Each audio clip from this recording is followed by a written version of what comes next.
I'd like to call the Smithfield Town Council meeting to order, Tuesday, May 5th, 2026 at 7 p.m. We have the prayer. Father, grant us the grace and patience to listen with empathy and understanding to one another's perspectives. May our words be filled with honesty as we communicate and guide us. We thank you. Amen. Please stand for the Pledge of Allegiance. I pledge allegiance.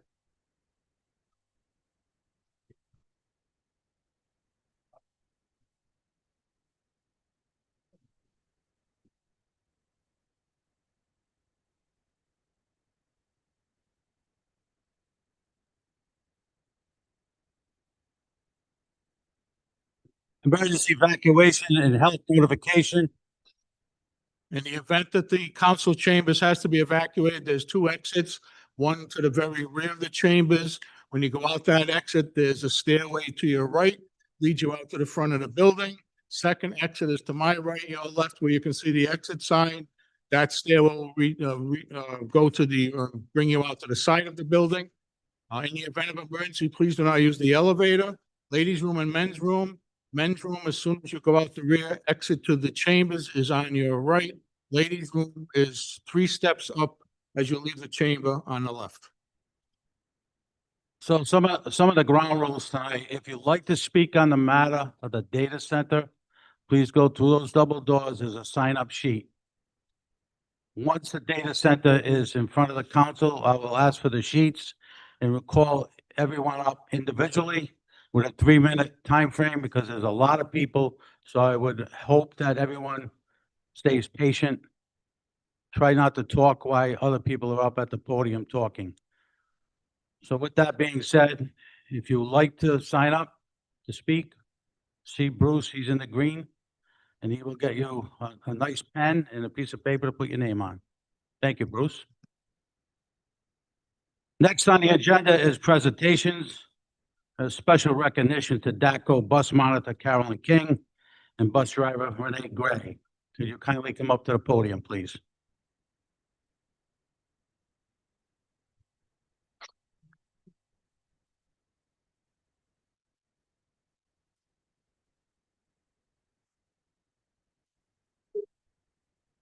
He's right. I'm always. This is not like the bus. He's always You stay in the front. right. And where is Braxton Howard?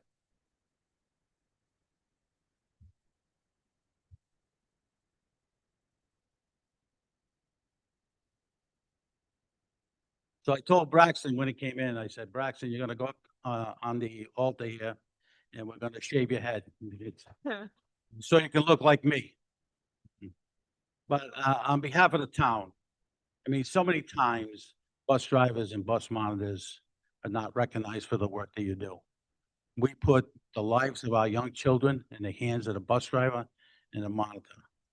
And what you two ladies did, that little guy right there, probably would not be standing here if you didn't do what you did. So on behalf of the town of Smithfield, I'd like to present you with these 2 citations in recognition and demonstrate your heroism during decisive action during the critical and potential life-saving event that took place on April 1st, and this is not a fool. On bus 23, your selfishness and dedication to the safety of students is greatly appreciated. So thank you both. We have citations for both of you. And also we have little town things for you, Braxton. We'll give you one. Don't put it in your mouth.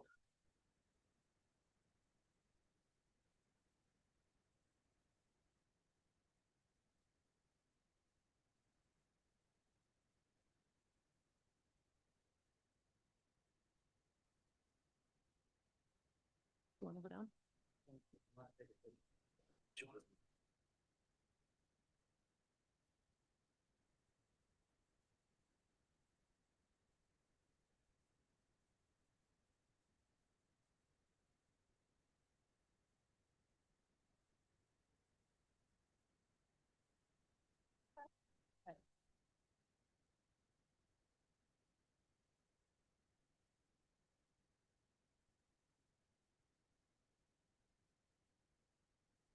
Good, thank you. Thank you.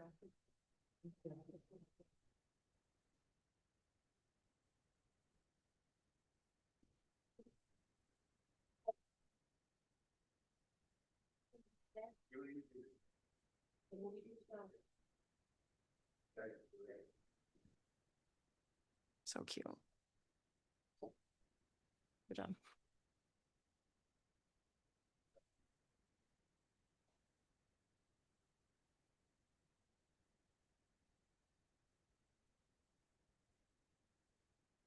If the Howard family, if you'd like to leave, you can certainly do that. I don't want to put you through hours and hours and hours and hours. Now's your chance. But thank you all. Let's give another round of applause for Braxton.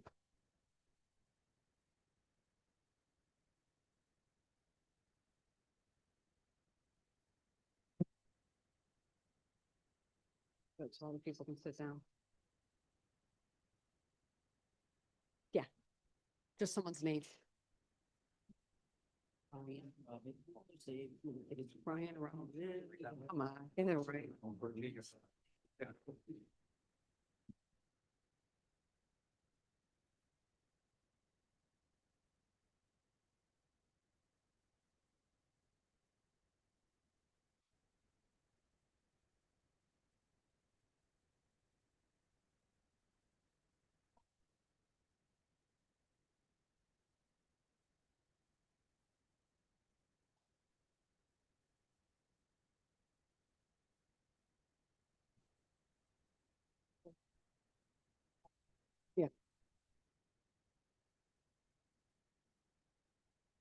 We go back here and some more, but we're like- No, I'm not, no. Listen to our solicitor. Huh? Listen to our solicitor. Hey,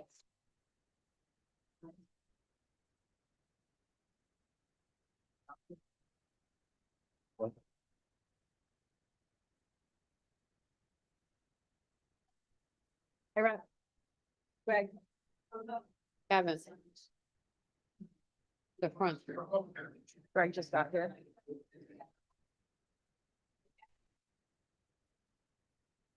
All right, we're gonna continue the meeting. Item number 6, minutes. Move the minutes of April 8th, 2026 work session meeting to be approved and recorded. I'll entertain a motion. Motion to approve. Have a second. Any discussion? Hearing none, all's in favor? Aye, nays, ayes have it. Item B, move the minutes of April 15th, 2026 work session meeting to be approved and recorded. I'll entertain a motion. Motion As to approve amended. as amended. Have a second. Any discussion? Hearing none, all's in favor? Aye, Aye. nays, ayes have it. Item number 7. Consider discuss act upon the following appointments.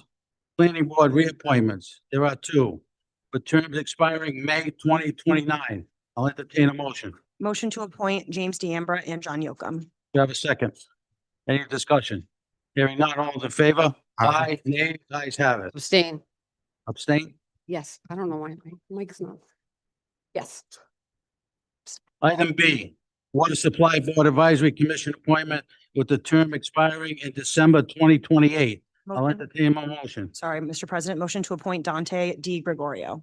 Any discussion? Second. Hearing none, all in favor? I, Nays, ayes have it. Item number 8. Public hearings. Conduct a public hearing to consider and discuss and act upon amendments to chapter 145 of the Smithfield Code of Ordinances entitled Boats and Waterways. Mr. President, I'd like to make a motion to table this evening. I understand there's some more work that needs to be done. Do I have a second? Any more discussion? Hearing none, all's in favor? Aye, Aye. nays, ayes have it. Item B, conduct a public hearing to consider, discuss, and act upon amendments to the Smithfield zoning ordinance.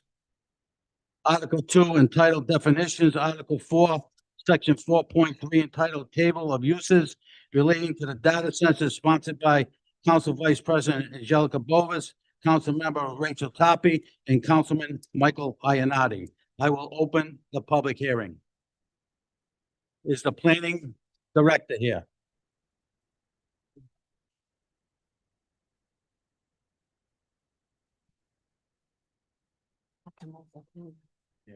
Just gonna move that back.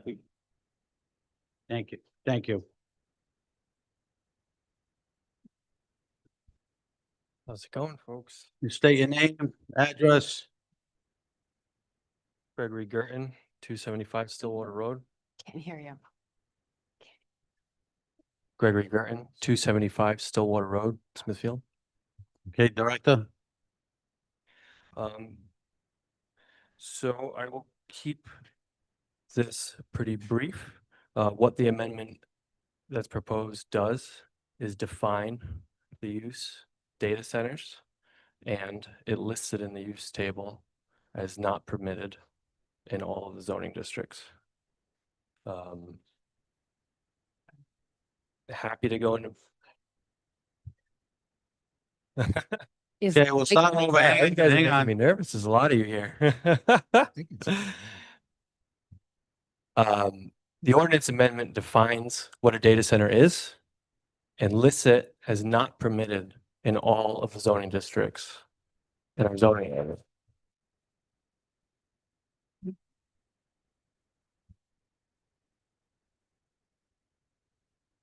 I'd like to get through this meeting tonight before tomorrow morning, so hold your applause until the end. In terms of the content of the ordinance, it's really that simple.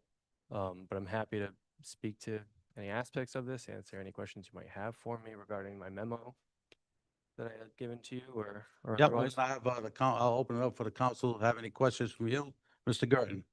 Any questions from Mr. Gerton? Mr. President, I do just have a very brief question. Greg, can you just confirm for me, please, the original ordinance that went to the planning board included that 2-year review / interim framework section? And then am I correct in saying the planning board took that section out and the ordinance that's before us does not include that? Correct. Okay, thank you. I just wanted to make sure. Mr. President, so I just had a brief statement. I don't know, just it might clarify some things before people speak. It's totally, your preference. I can say it now or after, might be helpful. You say it now, forever hold your peace. All right, deal. Thank you, Mr. President. It's not a question for Director Garten. So just the genesis of how this came about, so people know. I know some people were at the planning board meeting, so a little bit of this might be a repeat for you. So very briefly, over the past year, research has been conducted on my part through reading materials and documentaries regarding the escalating resistance against data centers of various sizes nationwide. Although I deemed it unlikely that a data center would be constructed in Smithfield, I considered it prudent to take proactive measures. Consequently, I contacted local officials last fall to explore the possibility of implementing a town-wide ban. By February, a proposed amendment had been drafted and was slated for submission to the planning board for their review and recommendation to the town council, which is standard procedure. However, the submission process was put on hold upon being advised that the town was working with developers and stakeholders on a business park project in the Hampton City area, which might include a data center. Upon requesting an update on this project to be sent to the council, I did not receive any. A month later, the project's public disclosure via a Projo article came as a surprise to many. That same month, the amendment was presented to the planning board, which issued a unanimous positive recommendation by an 8-0 vote. As a result, we have reached this point. So for clarity, I want to emphasize that this amendment was drafted as a proactive measure in anticipation of potential developments rather than in response to recent news about a data center construction interest in Smithfield. It is essential for residents to understand that this initiative was not reactive, but rather a precautionary step. So I'll end with this. So why a ban for me personally? As of April 2026, the United States is experiencing a significant national wave of data center moratoriums and legislative restrictions, which are driven by concerns over energy grid, strain, water consumption, and rising electricity costs for residents. 2, the long-term health, environmental, and economic effects of data centers are largely unknown. 3, Currently, regulatory frameworks are grossly insufficient to protect communities from the encroachment of data centers. The bottom line is we cannot let these facilities in before we understand what they do to our grid, water table, environment, health, and economy. Expanding the local tax base, it is an important part of the function of local government. But to pursue these rateables at the expense of residents' quality of life and local environment is an indignity to their constituents. So I'll end there for now. So I just wanted to give that background. Thank you.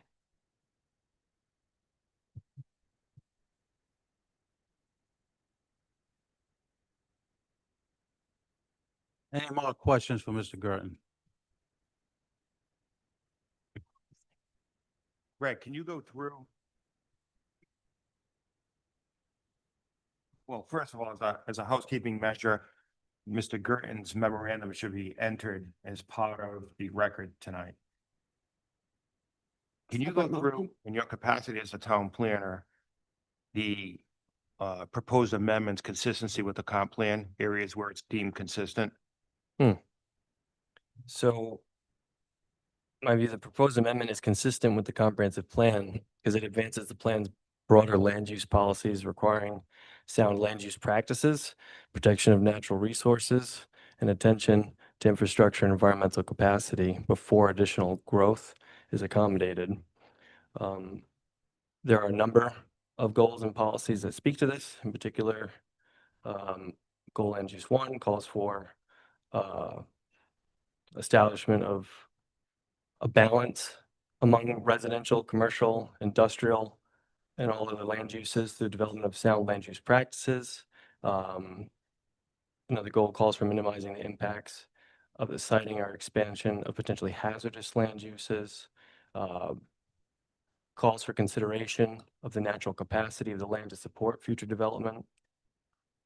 And the list goes on, but generally, and read together, much of our comp plan supports the town's decision to define data centers as a distinct land use and list them as not permitted unless and until the town adopts a more complete regulatory framework for evaluating their potential utility, cooling, water, wastewater, mechanical, and ecological impacts.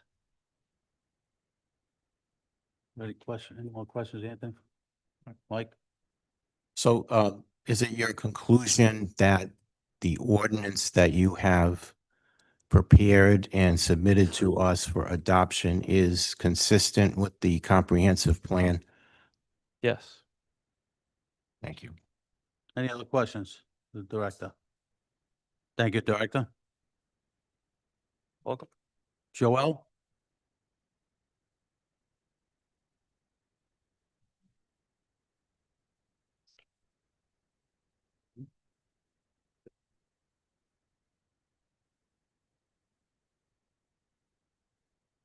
Wasn't prepared to speak, but Oh. Mr. President, but I'm here, so.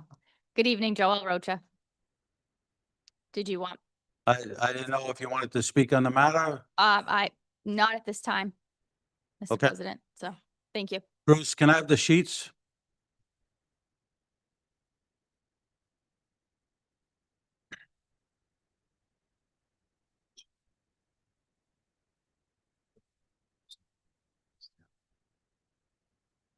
He's a town planner. You guys don't know this. Great.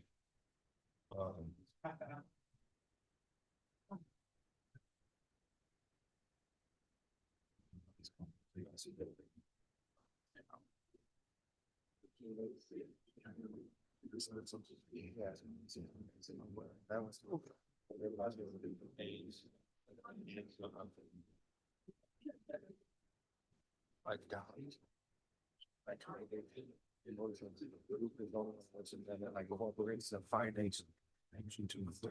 It's incorporating of the, it's incorporating of the findings of the, and incorporating. Yeah.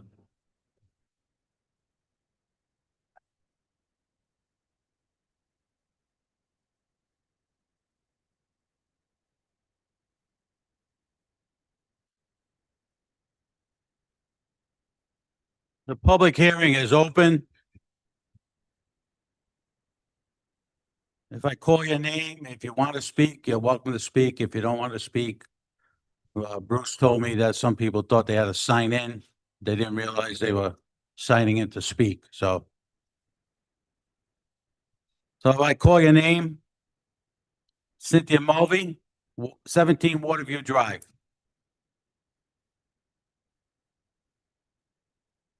Good evening. And there's a 3-minute timer. I am here to ask about the presentation last month that was called a town workshop when it was actually a very softly spoken hour of window dressing by the developer and his attorney with little or no interaction with taxpayers in attendance.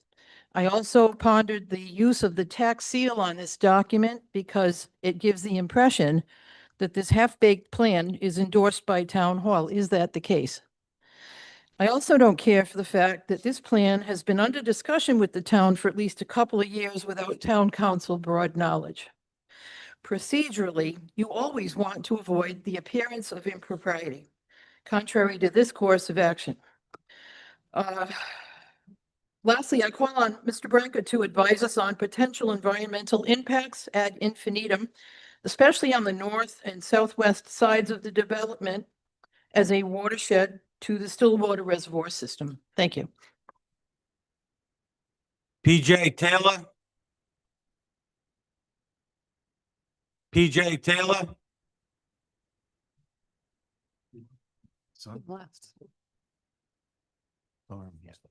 PJ Taylor going once? PJ Taylor going twice? Gone. Matthew Sala? Yeah, Matthew Sala, 182 Rocky Hill Road. Good evening, members of the council. Over the past several weeks, we've seen something pretty remarkable in this community. People paying attention, getting involved, and speaking up. Not just a few voices, but from people all over town, who all seem to be arriving at the same conclusion. This type of development is not the right fit for Smithfield. This isn't about being anti-growth or anti-business. It's about being thoughtful about what we allow into our town and what kind of future we are building here.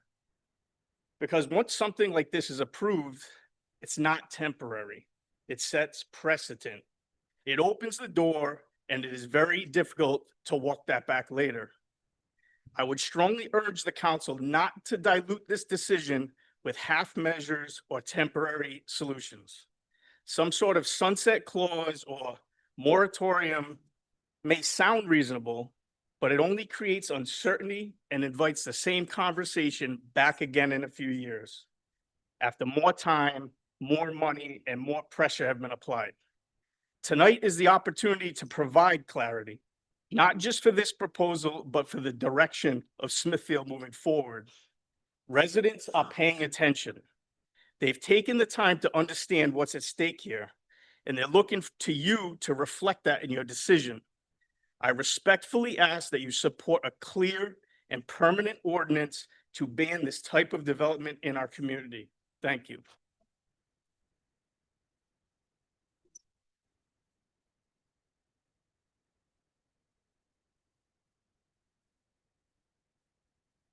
Is it Adam Hutchins?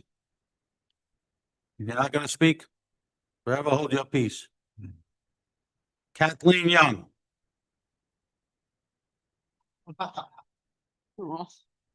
Yvette August? No speak. Emily? Is it Fagnet? Paulini? Now you have to speak now. Patty Brooks?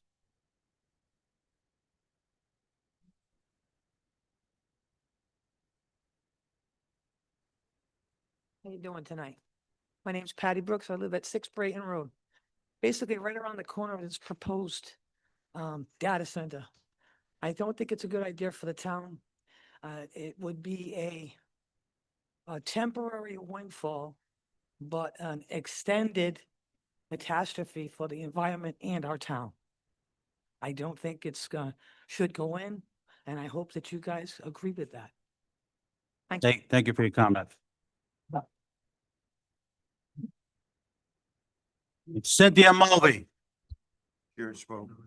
I already spoke. Erin Murphy. Is it Brenda Tangley? Nope. Kelly Polly.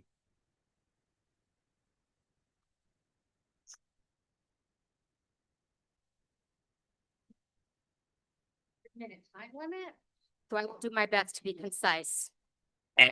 All right, Kelly Tolly, 80 Cedar Forest Road. Good evening, members of the council and community. I am a resident of Smithfield. I also work here.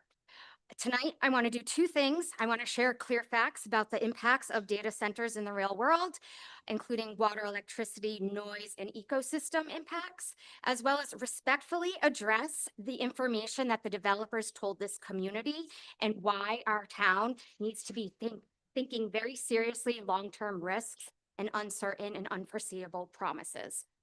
So first, utility and usage and impact.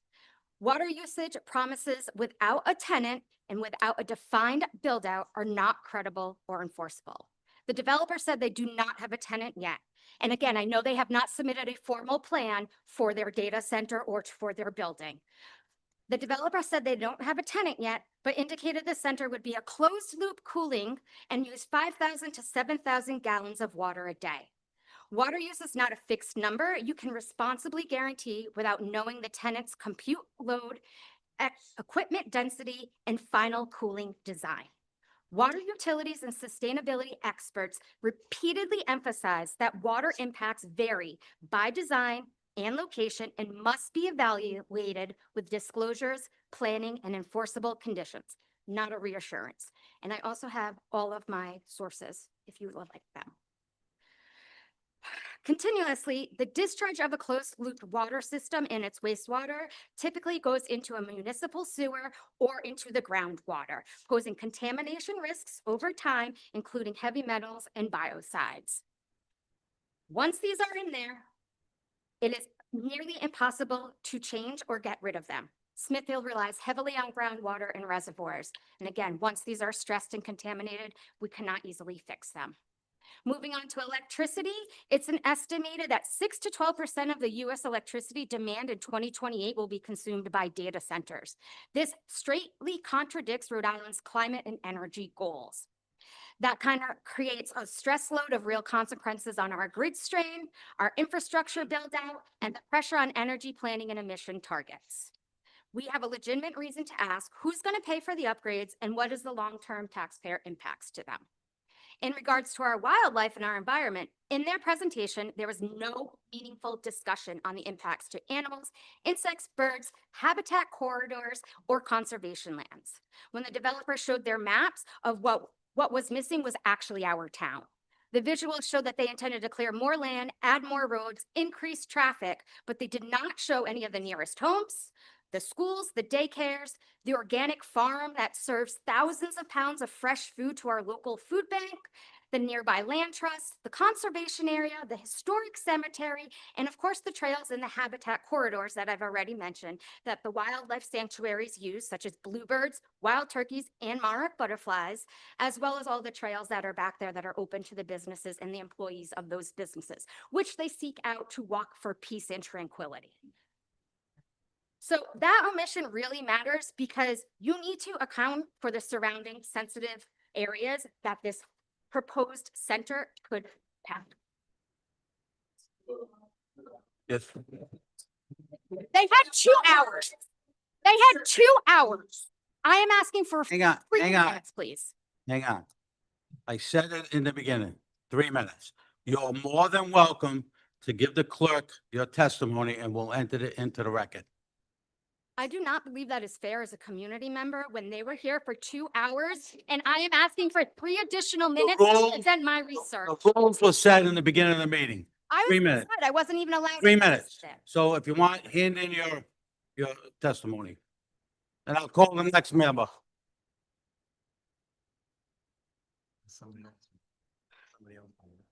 The size of the data center is not an Amazon-like giant. The size of the data center, it's not an Amazon-like giant. They described 4 different categories of data centers, but didn't clearly state which category they intend to build or are seeking a tenant for. They again stated 5,000 to 7,000 gallons a day. They said that it's a moderate amount of use of a full-service restaurant, which actually uses about 5,800 gallons per day. So unlike a restaurant, though, the data center doesn't provide jobs, minimal jobs, no community space, no local commerce, and no walkability. When they said it could be anywhere from 20,000 square feet to 100,000 square feet, they also didn't account for the low frequency noise and continuous and modeling that communities in Northern Virginia have indicated that that noise can travel up to more than a mile, especially at night. And it's very difficult to make and mitigate that noise due to resonance and vibration. So they discussed putting in noise buffers by saying most data centers have a 300-foot buffer. That is not reassuring. Although the developer suggested a larger buffer of 1,500 feet would help a lot, and with noise and aesthetics, that is not proof. There's documented community complaints describing persistent hum and the result of the communities now tightening rules after the problems occurred. Jurisdiction and adopting new standards precisely because noise complaints are common and hard to resolve after construction. Noise ordinance additionally do not count for continuous industrial sources. Property value. How many more pages do you have, please? I have 2. Switching gears to economics. First, real estate. There's mixed research on the impacts, but consistent findings say decreased desirability for nearby residential properties due to noise, aesthetics, and infrastructure stress. Increased property taxes without proportional quality of life benefits. There are virtually no examples in the United States of true mixed-use residential developments successfully coexisting with large operational data center. The proposed concepts of residential data centers in a corporate office park together are theoretical. And of course, the question of how will our local businesses be impacted? Are they going to want to continue to have outdoor dining, and will people want to come and sit there listening to the noise pollution? On the job front, they told us it could be 50 to 88 permanent jobs. On average, small facilities that are 1 to 5 megawatts operate with roughly 8 to 15 permanent staff. Medium facilities, which are about 5 to 20, roughly have 15 to 35 staff. So in other words, there are not the 50 to 80 permanent jobs, and that oftentimes using the temporary construction jobs seems like that multiplier effect. This is extraordinary poor jobs to impact ratio for our town. Lastly, they also told us that universities and local companies may partner with the data center for scholarships, interns, and job placements. If a developer or tenant wants to fund scholarships and interns, that's great, that's positive. But are they all hypothetical? Are they committed in writing, dollar amounts, timings, enforcements? Or are they all aspirational, especially for the fact that it would be approximately 35 jobs that all of these universities would be competing for to build a pipeline? Finally, I just want to address the developers. One of their final comments was, give us a chance to make something of it first. This council's duty is not to protect a speculative business plan in their bank accounts or any vote that should be favored based on prior political contributions the developers have made. Your duty, is to protect our public health, our public resources, and the long-term welfare of Smithfield, especially our water systems, conservation lands, and neighborhood quality of life and businesses. Communities across the country have already started these bans. 14 states are considering bans and moratoriums. Wisconsin has passed ordinances restricting data centers, and Chandler, Arizona amended their zoning so data centers are explicitly not allowed. So this isn't theoretical. Communities are doing this because they've seen the impacts, they felt the impacts. Smithfield isn't anti-technology, we're not anti-business, but not every industry and industrial use belongs in every town. So I will close with Smithfield should not allow a data center here at any size and under any label. The risks to our water, electricity, noise, land, and ecology are long-term and borne by the residents, while promised benefits are uncertain unless they are written into binding enforceable conditions. Additionally, most research on those enforceable conditions is still unknown. The most responsible path is to adopt the zoning language to make our data centers not permitted in Smithfield. I urge you to protect our water, our wildlife, our businesses, and our town character. Thank you for your time.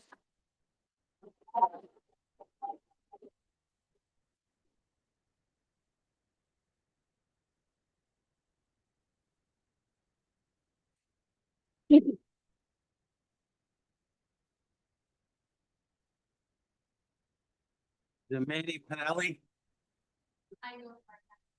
thank you. Patricia Catar. Looks like it's Catar. Okay. 30 Rogla Farm Road. That's you. That's you.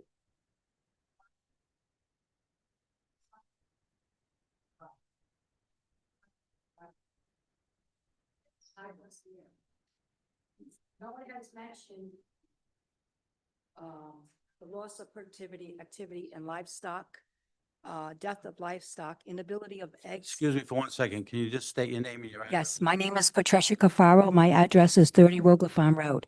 Thank you. Most importantly, as well as becoming ill from all of this, we lose our privacy.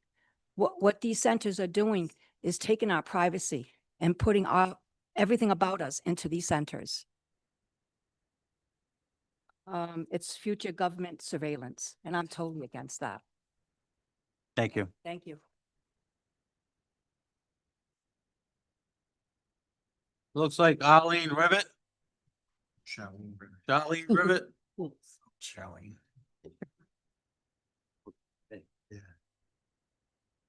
Good evening, everyone. We all live in Smithfield for a reason. We value our woods, our wildlife, our clean water and air, and the quiet peace of our community.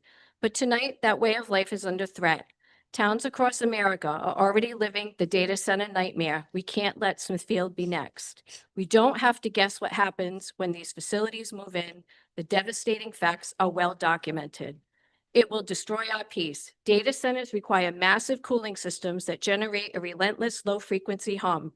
This noise penetrates walls, travels for miles, and is inescapable. The National Institutes of Health and the World Health Organization link this prolonged exposure to sleep disturbances, chronic fatigue, and hypertension. It will drive the wildlife from our woods and rob residents of their sanity. It will ruin our health. To keep service running during outages, industrial diesel generators spew nitrous oxide and fine particulate matter directly into our air. The American Lung Association and researchers from both Harvard and Caltech have documented that this toxic exhaust directly causes increased hospitalizations for asthma and lung disease and increases risks for cancer and heart issues. These systems are such massive polluters that the EPA just this January enacted stricter Clean Air Act standards to further regulate them. It will exhaust our resources. Every day, a medium-sized facility can siphon 300,000 gallons from our local water supply. One single AI photo edit requires a gallon of water to process. So just imagine the catastrophic drain of the millions of computations that would be run every single day. Our community has recently navigated droughts. Are we willing to face town-wide water bans just to let their servers drink freely? Residents on well water could face a 10 to 15-foot drop in their water tables. Now add on the environmental hazards. To stop service from overheating, water is laced with biocides. Up to 20% of that water is then backflushed into the earth, dumping toxic chemicals directly into our local aquifers and compromising the drinking water we rely on. It will drain our grid. One data center can consume enough electricity to power 1,000 homes in entire Smithfield neighborhood. Since our grid is already fragile, we could face brownouts, grid fluctuations, emergency outages, and skyrocketing utility bills. We aren't the only ones concerned about this. In January, our local senators Reid and Whitehouse sent a formal letter to ISO New England, the regional grid operator, warning data center growth in Rhode Island could degrade grid reliability and drive up electricity costs for the ratepayers.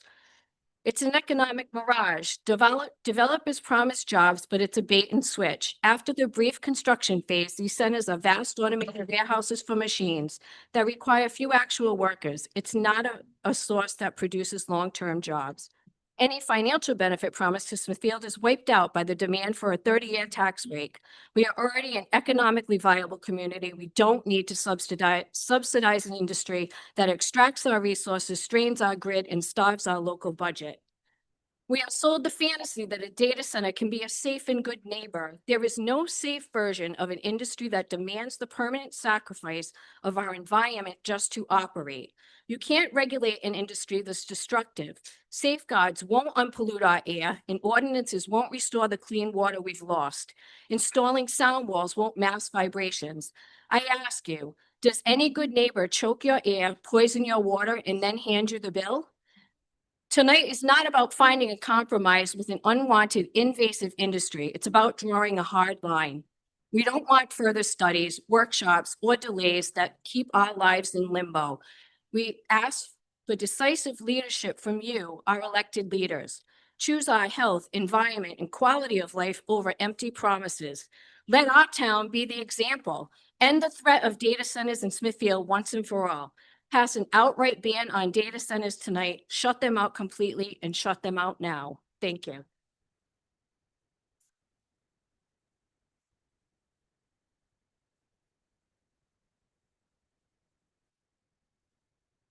Next speaker, Jen, it looks like it's Govin.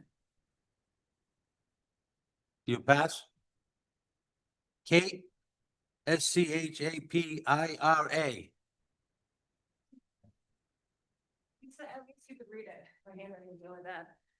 Thank you to the council for allowing me to speak. My name is Kate Shapiro, and I actually live in Providence, Rhode Island. I came all the way out here tonight to say many of the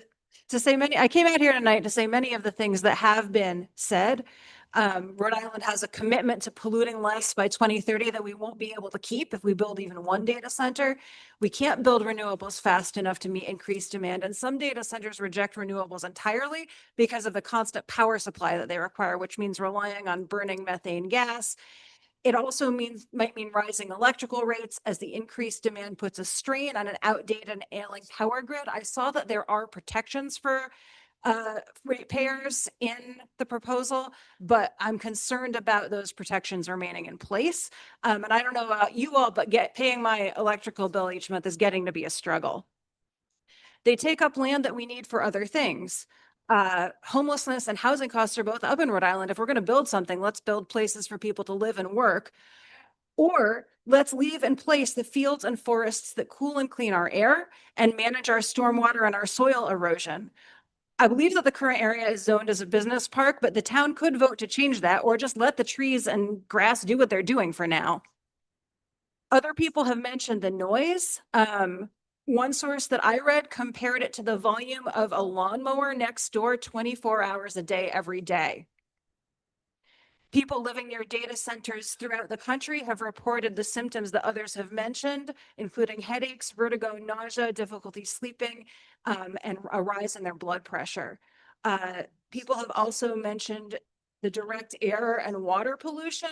That's one reason why I'm here. The air doesn't know about town lines. Water doesn't know about borders. There's a river that runs through Providence that has its spring up here in Smithfield. And the trees that are on this land right now clean the overall air in our state. Pumping diesel into the air would dirty the air overall.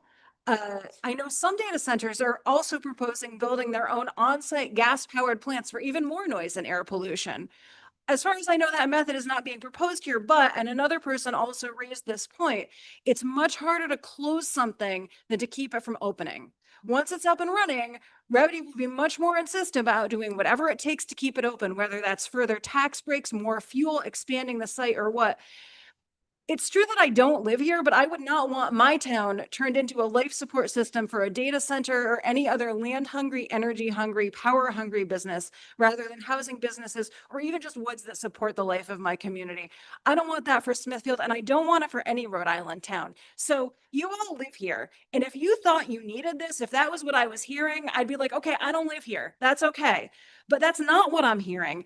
And I will also add that if it's not good here, it's not good anywhere. So whether we get this ban or not, and I do encourage the ban, I also encourage you to help other communities fight. If it's bad for you, it's bad for everyone in Rhode Island. I hope you'll put this ban in place so other towns can use it as a model, and I thank you very much for your time.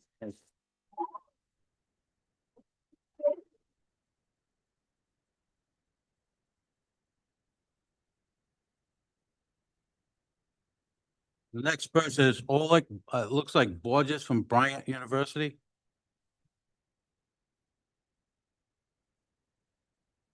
Hello, council. Thank you for letting me speak today. I come here. Can with you just the- state your name and your Oh, address, I'm please? sorry. It's Oleg Bogus, 21 Williams Road. Thank you. Like I said, thank you, council, for letting me speak today on this matter. I think I bring a very unique perspective to this matter.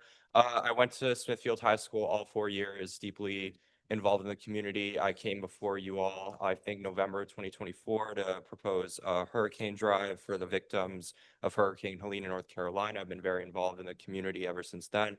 And I had now go to Bryant University, and where that is located will be right next to this data center.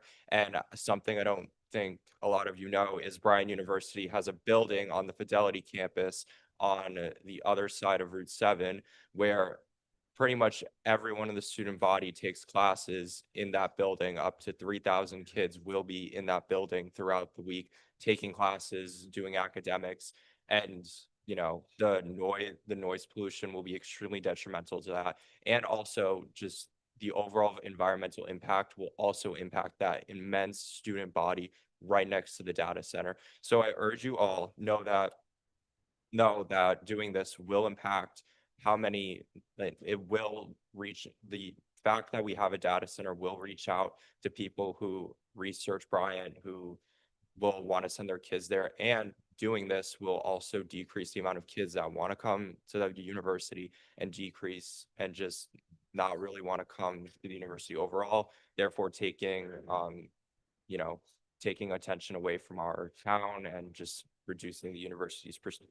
And I also want to mention the vast amount of water areas within the town Stump Pond. I have plans to go fishing there this summer and go kayaking. And knowing the runoff that will come for this data center, especially with the diesel runoff, the nitrous oxide runoff, and the heavy metal runoff, will end up in those waterways. People won't be able to go swim there, fish there. They won't be able to enjoy that beautiful, beautiful piece of that beautiful body of water. And I think one note that I will leave you all off on is that this will affect our community as a whole. This will leave lasting effects, and it will damage this entire town and set precedent for being able to do this again in the future. Thank you. Thank you.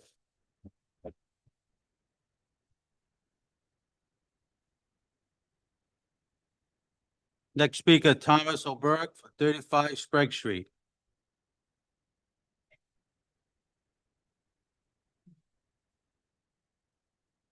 Hello, my name is Thomas Dubeck, 35 Sprague Street, Greenville. I believe in the environment, but I'm not going to echo any of the previously mentioned points. I will, however, mention that through my research, data centers are sometimes involved in creating heat islands as extreme, has been measured as extreme as a 16-degree increase on a hot day for a 10-mile radius, which I am just outside of, but I bet I'd still feel some of that anyway. And I'm sure many more people would feel it worse than me. I will now speak about things that are not environment related. One, I will speak as a member of the tech industry that the concept of generative AIs that are going to be used in these data centers is ultimately a flawed business model in the long term. While we have been impressed by things like, oh, you can make this movie in seconds, or oh, it can write your term paper for you, these are not economically viable. The money spent to do these things is not recouped with these subscription fees. These businesses are eventually going to go under once very powerful people stop investing, much like NFTs pretty much crumbled those weird monkey images that they tried to sell people. Yeah, that was the thing. And it lasted for like 3 years when I thought it was only going to last for like 3 months, but it did die, and this will die too. And we don't want to be footing a bill for a big industrial site that may go bankrupt by the time it's ready to actually run. Other concerns, shoot, do I have another point? Those are the main ones I wanted to say. So I'll just say that I thank you for your time, and I pass on.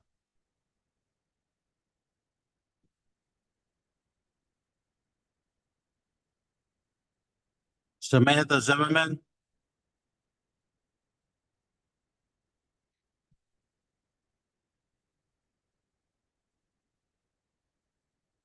Hi, it's Samantha Zimmer. Everyone does that. I'm at 799 Manson Ave in Providence. Thank you for having me here today.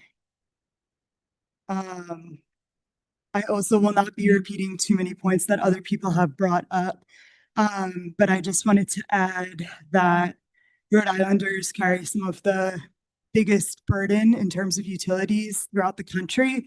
So the fact that data centers then would pass this off to the people to have increased bills every month to pay for this power usage, and then also absorb the negative environmental impact and health impact, and also receive a 30-year tax cut is absolutely ludicrous. And I come here as a resident of Providence because I care about my neighbors in Smithfield, and I care about my neighbors all over the world. This shouldn't be in a poor neighborhood. This shouldn't be in the global south where data center construction is exploding. It's not okay, and it's disrespectful and dangerous for life, for people, and for any living thing in the environment. So I just urge that this not be built here or anywhere else. And I agree and hope to God that AI is a fad, because it's certainly used in a lot of ridiculous ways, and that usage is real and that impact is real that it's having. Low water pressure, I don't think was mentioned, but in addition to water usage, the surrounding areas, including all of those students at Bryant University and the neighbor of this proposed data center, would experience lower water pressure in their households. And I believe that is all that I have to add to this discussion. Thank you.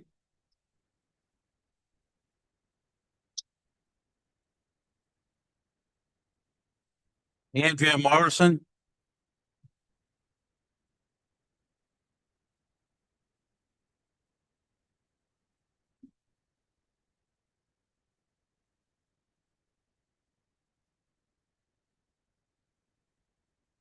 Hello, Town Council. My name is Andrea Morrison. I live at 16 Macintosh Drive in Greenville. I have a lot of similar sentiments to what has already been said tonight. I have an additional angle of looking through the lens at this particular data center proposition and at a data center ban. I am very passionate about native plants and the role that they play in our environment. And if there is a data center built, then our native ecology will crumble. Native plants are vital to animals and humans, and I'd like to share a little bit about why. I have actually achieved my home horticulture certification from the University of Rhode Island Cooperative Extension, so I have learned a lot through that. Native plants help preserve our land, and if they are bulldozed and clear cut for a data center, they cannot hold in, as someone had mentioned, as much water in our soil. Soil will wash away with runoff.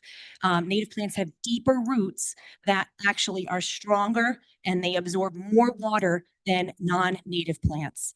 And if they are destroyed by the building, we have a lot of exotic species of plants that are brought in purposefully and accidentally. And they're actually outcompeting a lot of our native species right now. It's a pretty serious situation. And any type of construction that could take away from the dwindling native species that we have is really a problem. They help a lot of native pollinators that we all know and love, monarch butterflies being a big endangered one.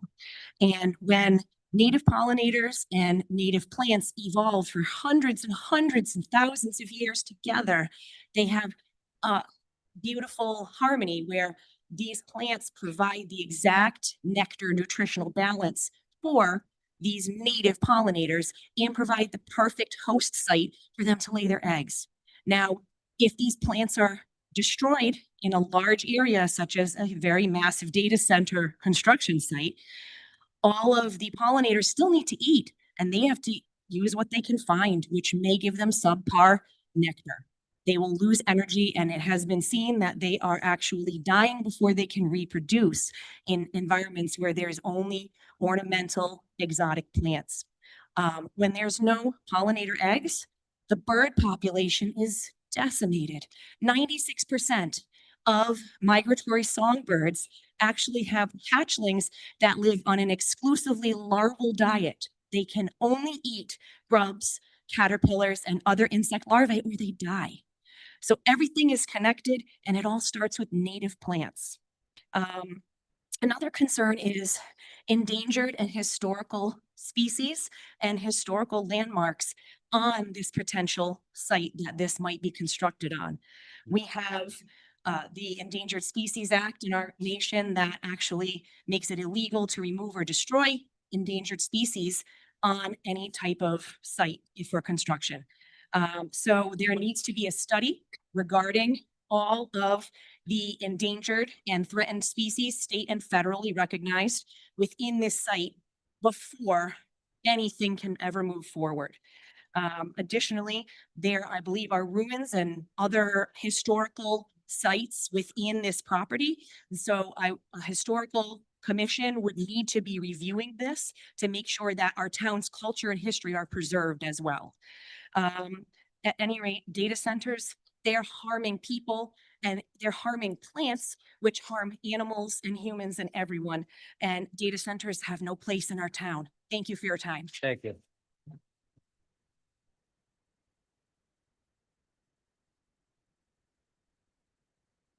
Eric Correa?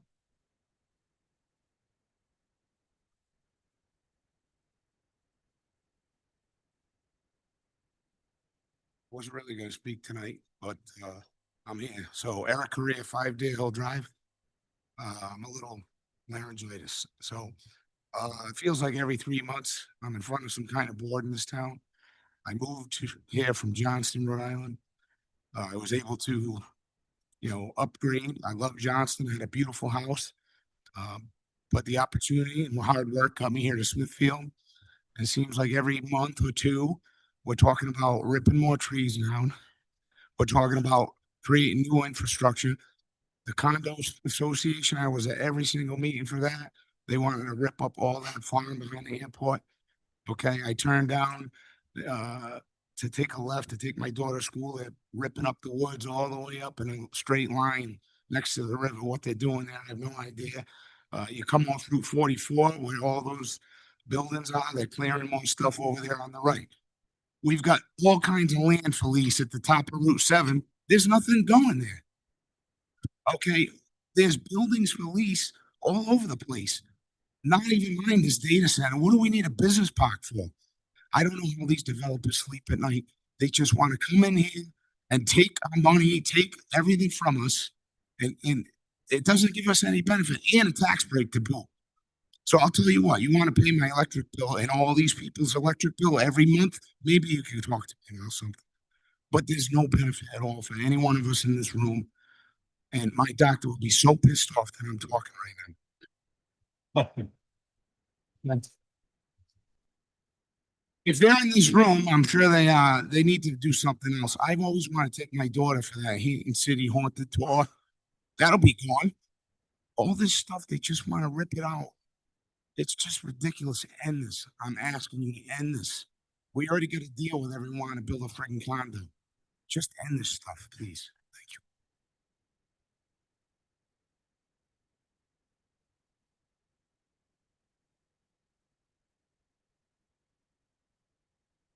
Mary King.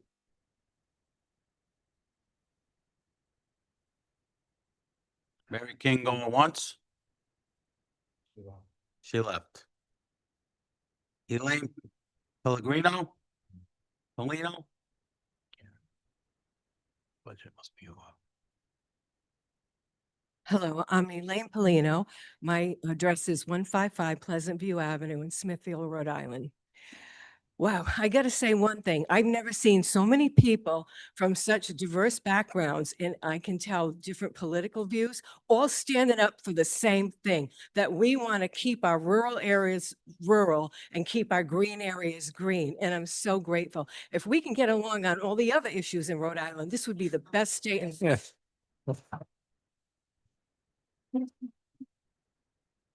So I'm pretty much going to say the same thing. It's Ravidity Energy has set aside 50 acres in the wooded rural town of Smithfield in a historical area called Hampton City. It's a ghost town and it's located, of course, behind Fidelity. And they plan to build a huge industrial park with the data center as a tenant. Well, come on, they don't belong in a town known for its woods, its sparkling lakes and ponds, and our beautiful wildlife and just walking trails. It's the most beautiful town. I grew up in Providence, and as a little girl, I used to beg my parents to move to the rural area. And I don't want to cry, but let me tell you something.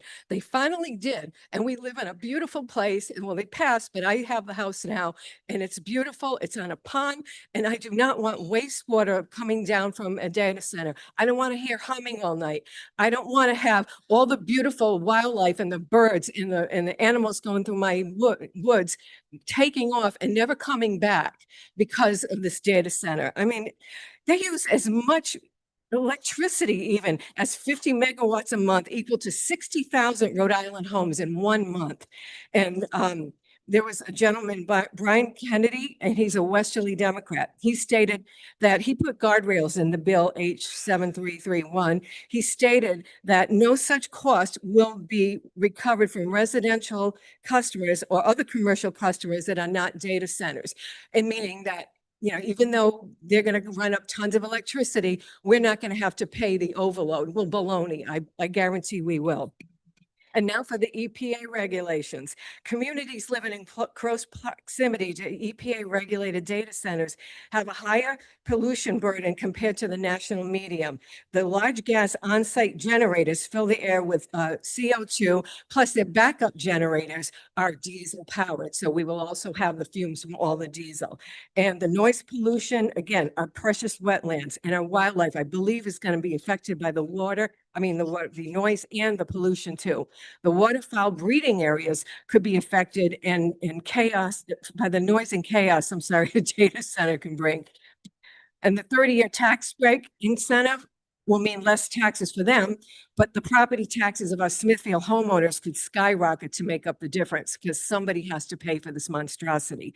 The bottom line is we moved to Smithfield for its bucolic atmosphere and to get away from the noise and pollution of the city. We don't want this thing in our small town, and we don't want another industrial park. We don't want big hotels. We don't want massive condominium complexes and housing complexes that overtax our infrastructure. This is like too much. This is a rural town.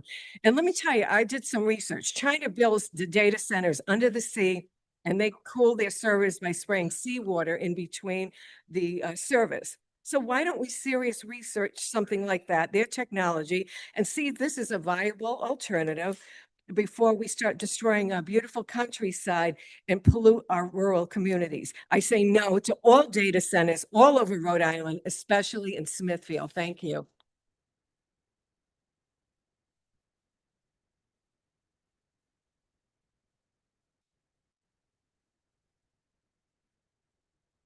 It looks like Lisa Sullivan, 19 Sturbridge Avenue. Do I have to say my name since you just did? Just kidding. My name is Lisa Sullivan. I live on 19 Sturbridge Avenue. So many of the points that I had prepared were made, so I'm going to just sort of abruptly kind of go through my notes and pick out the ones that haven't been. One of the things that I did when I found out about a data center was research the evolution of data centers throughout history. And what, over the last 10 to 15 years, what was once the perfect building, the perfect location, the perfect structure, it became obsolete and insufficient very quickly because the technology and the technological advancement is so huge, that there's no way to prepare, mediate, or mitigate what ultimately might happen. And I think that that is a critical point to make with all of this. We can come into this with the best of intentions, but you can't predict the future. And we've seen through this history that these former sites have become problems for the town that are left behind for the citizens and the residents to deal with. After living in Smithfield, I've lived here for 25 years. My husband actually grew up here. And I can clearly see we're already paying or seeing the consequences of development. I mean, we have unbelievable traffic, noise and congestion that I can hear from my backyard when I couldn't 25 years ago. Land that once considered unbuildable suddenly has a variance and there's houses going up everywhere. So our storm-related outages can last days. Our roads remain a challenge. The strain on our schools and first responders and infrastructure continues to grow. So I'm not opposed to increasing taxes to help to offset some of this. But what I think is we need to stick with the character of the town. This is not about opposing growth. Many residents choose Smithfield precisely because it's not densely developed, precisely because it offers a different quality of life. And over the last 25 years, that quality of life has changed dramatically for me. So I implore you to say no and not raise it again. I think it's done. Thank you. Thank you.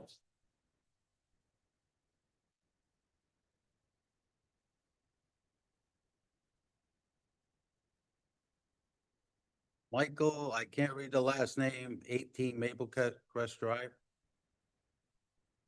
Mike. Mike. Hi, Mr. President. Hi, Mr. President, I'm Michael Moen. Do you have a pencil with ink in it or what's the deal? I see. You So look like Mike Mullen. it's 3 minutes, right? Was that? 3 minutes? You have two. Well, normally takes me at least 5 minutes To write your name? to read a motion to All right. deny. So, but I will keep it short. I wanted to just make a few personal observations from when this first touched down on the planning board. And I can go into all the impacts that these wonderful people here behind me raised, from noise, heat island, water consumptions, electricity that's a pretty interesting one, because somebody sent me an article from the Rhode Island Current, and it talked about the legislature discussing a couple of bills with guardrails. And then it went on to talk about how the president of Rhode Island Energy came in, Greg Current, and he was addressing another bill in this article from April 13th. And he said something, and I'll quote, nevertheless, the utility company's president, Greg Current, inadvertently added something relevant to the conversation during testimony on another bill. It's worse in New England than it is in essentially any other part of the country, except for Hawaii and California. Current said of the region's energy challenges. The primary reason that is a challenge in New England is because we are structurally limited. We have very limited resource capacity. So we talk about how a developer will finance improvements in infrastructure, if you build something to draw more energy from the grid. But this is also a supply and demand issue that Rhode Island is facing, along with so many other New England states. And also other states are experiencing the same problems with their supply and demand, particularly if they do rely on renewables that are always 100% reliable. And they talk about priorities, whether you have so much limited electricity, do you send it to the homes or do you send it to a computer center? And they're actually talking about changes in policies. There's one other thing I wanted to mention, that my personal observations being on the planning board when this was discussed and voted on, we love to see business applications, companies coming in and applying, sending an application in before us. It's our favorite menu item. And this one, after the discussion, received a unanimous no, which kind of surprised me because that doesn't happen normally when we're talking about business application, company applications. We go out of our way to see if we can accommodate them. This was like, boom, done. And that kind of surprised me after 26 years on the board. Thank you very much. I personally believe that your three counselors had the right idea of bringing this forward as a no-go. Thank you, Mike.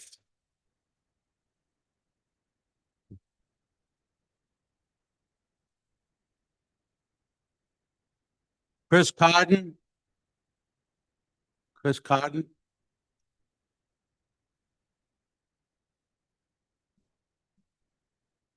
Chris Carden, 20 Mountaindale Road. Thank you for the opportunity to speak. Also, thank you for everyone's work on the battery energy storage facility on Mountaindale Road. I know we've still got a little bit of a battle, but I wanted to recognize everybody that took the time to work on that. And it sounds like you got our back. I won't take too much more time. I just wanted to let everybody know that some of the data that gets stored at these things, if you ever go to your doctor, primary care, mental health, psychiatry, you talk to a chatbot, you do asynchronous text messaging with your provider, that information gets stored there. I'm yet to see anything that's actually along the lines of privacy around these things. How safe are they? So just something to consider that that's what this stuff kind of does. So thanks again for the time. Thank you.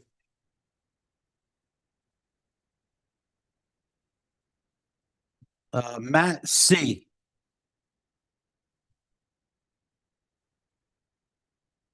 Hello, Matt Coppola, 6 Potter Avenue. Thanks for the time, everyone. Again, my name is Matt. I've been a Smithfield resident for almost 5 years. In that time, I have fallen in love with the town and am constantly impressed by the kind people and the gorgeous natural resources, flora, and fauna. In simple language, a data center is the last thing our town needs. $1 trillion industry doesn't get to that level without leaving an impact. This proposed center would deplete our water supply, overload our electrical grids,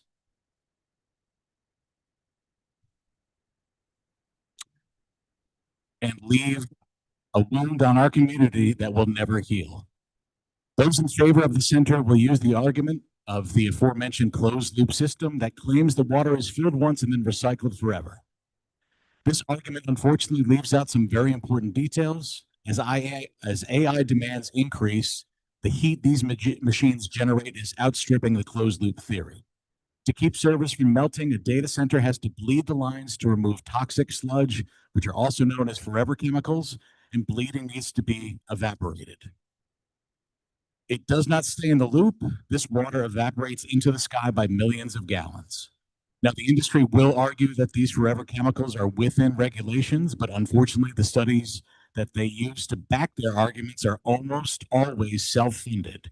And that paves the way for a pay-to-play model where the only goal is profit and the environmental impact is pushed aside. Another argument I've heard is that this will create jobs.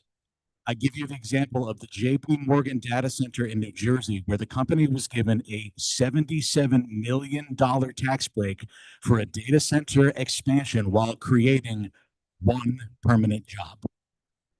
Before that, they took advantage of a $35 million tax benefit while only having 25 permanent on-site jobs. I ask you to also look at billionaire Kevin O'Leary's hyperscale data center that three members, unfortunately, of the Box Elder County Commission in Utah approved despite massive public outcry and opposition. At its start, that center would use the equivalent of 75% of the entire state's average power consumption, and once it's fully operational, will use approximately 133% more than that average. We're being asked to finance a 21st century luxury using a 19th century resource heist. We're being asked to use up our natural resources to help $1 trillion industry save a fraction of a cent on their margins. We're being asked to give up millions of gallons of water so AI can create stupid images, bad poems, and learn more about the humans who can't even afford these utilities right now out of work. I, for one, care more about our community having clean drinking water, affordable electricity, and companies who actually create jobs than lining the pockets of billionaires and trillion-dollar industries. Please do not deplete our funds and resources so another industry or private equity firm that cares only about their bottom line can get even richer. Please do the right thing for our community and nature itself, and let these lecherous companies know that Smithfield is off limits. Thank you.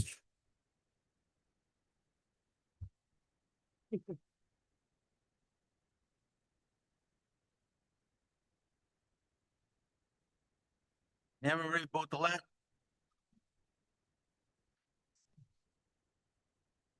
No. Kathleen Gustafson, 55 Green Lake Drive. Okay, thank you. Kim Saint Savannah?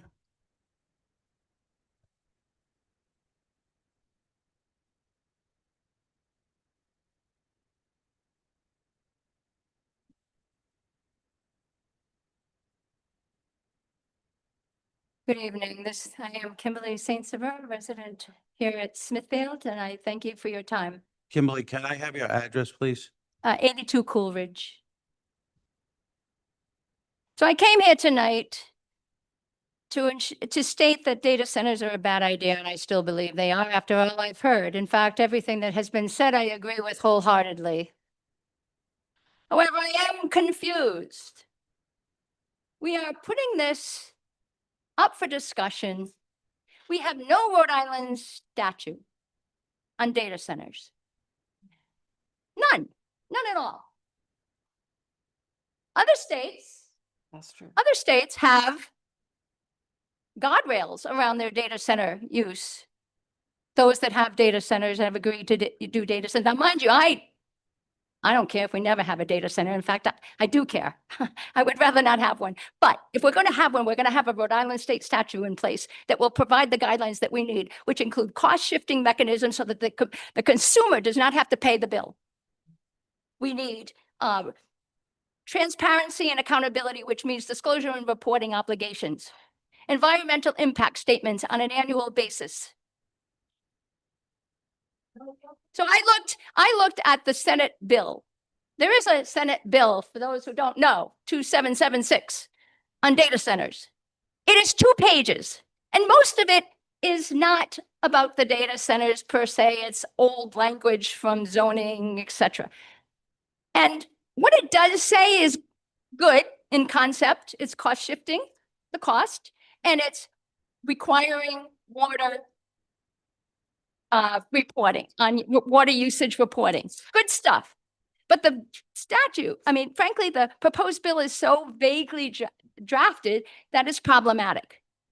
Everything, the director may do certain things, require additional reporting, such as I've spoken about the guardrails. But it's not a shall. And, and they define data centers as those with projected or actual electric demand of 50 megawatts. But they don't say how it's measured. Is it measured in a day? Is it measured in an hour? We don't know. I guess that's up for decision. But all these vagaries add a lot of opportunity to do what we don't know is intended. So I ask you how we can possibly have a meaningful discussion if we're going to have a data center without knowing what these guardrails are. I'm just gonna, in my time remaining, put a couple other things out there. So the PUC of Ohio, for example, has imposed additional financial obligations on data centers to protect residential customers from paying the costs of grid improvements. Sounds good, something to discuss anyway. Then Minnesota recently enacted a law requiring data centers to pay an annual fee based on peak demand with revenues deposited in an account earmarked for energy conservation programs. That's a hot button these days with electric bills, isn't it? Maybe that's something we should look at. other ideas. There are lots of other ideas from other states, and this is an evolving issue. And as a lawyer, I know that issues evolve slowly and that the things that come out of it can be surprising. For example, let's see, not too many people have talked about the grid and the interoperability between the data center and the grid. And so one state has decided, and I can't recall which, forgive me, but one state has put into place that if there is an emergency with the grid, that the data center will offload their power load, their electrical load, in order for the consumer, the residents of the state, to be able to receive power where it may not have. And this is called on-demand resources. So the data center ought to have on-demand resources. That hasn't been discussed in in much literature that I have seen. So I guess, I mean, the bottom line is the onus is on you, regulators, policymakers, to put people over profits, to protect our communities. And at the very least, that means putting things in the right order. I mean, if you want data centers, if anyone wants data centers, we should at least discuss them on a state level. And in my opinion, redirecting public resources towards initiatives with substantial and economic returns, such as education, workforce development, renewable energy, offers much more responsible and effective use of both taxpayer dollars and our natural and other resources. Thank you.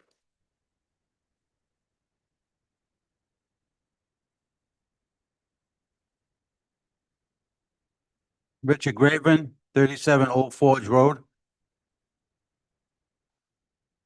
What's that? Pass. Benjamin Texera.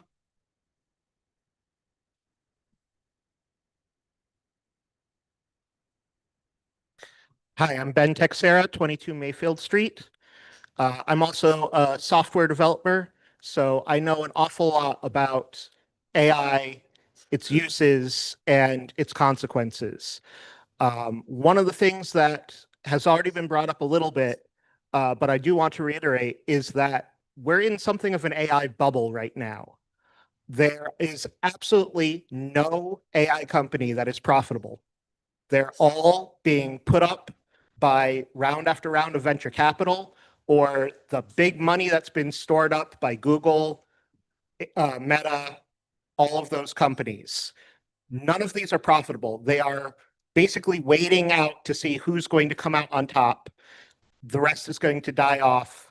And then maybe after they raise up their rates times and time again, then they'll finally be profitable. And they'll have all of our data at the same time. There has been reports and reports of data centers out there that somewhere around a third to a half do not even get finished construction. Those that do get finished construction are having great difficulty sourcing GPUs. So there is arguably, in some way, the best case scenario is that if they approve of this and they get it constructed, it just doesn't have the ability to function. And then it won't be using up our water and electricity. Of course, at that point, we've cut down all of the trees and have a big building that nobody else wants to use. So the one thing that I want to say beyond all of that is that it seems absolutely ridiculous that any sort of tax cut would be offered to a business that is going to produce minimal jobs. And I mean minimal. People have mentioned it already. These data centers can run with physical people inside 10 or less easily. All of the jobs that they produce are remote work. And so there isn't a tax benefit from new employees, new revenue generated that way. If they're going to be taking water, electricity, damaging the environment, they need to pay for those externalities, not us.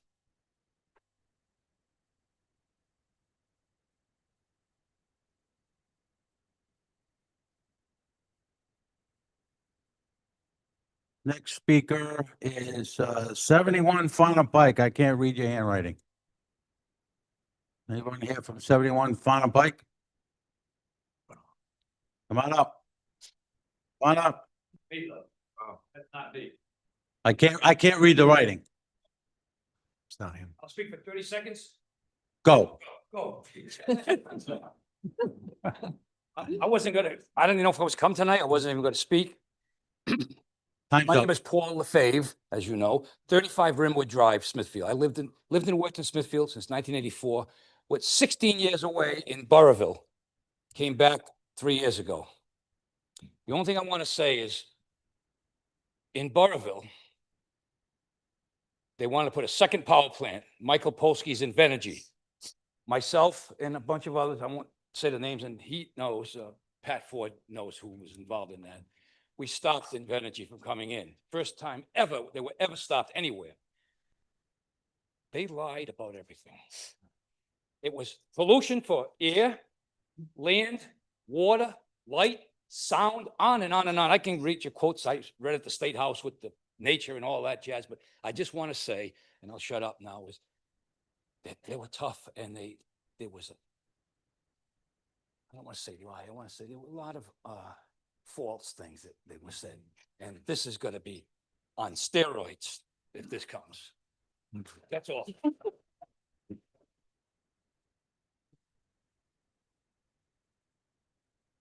Paul, nice job cutting the line.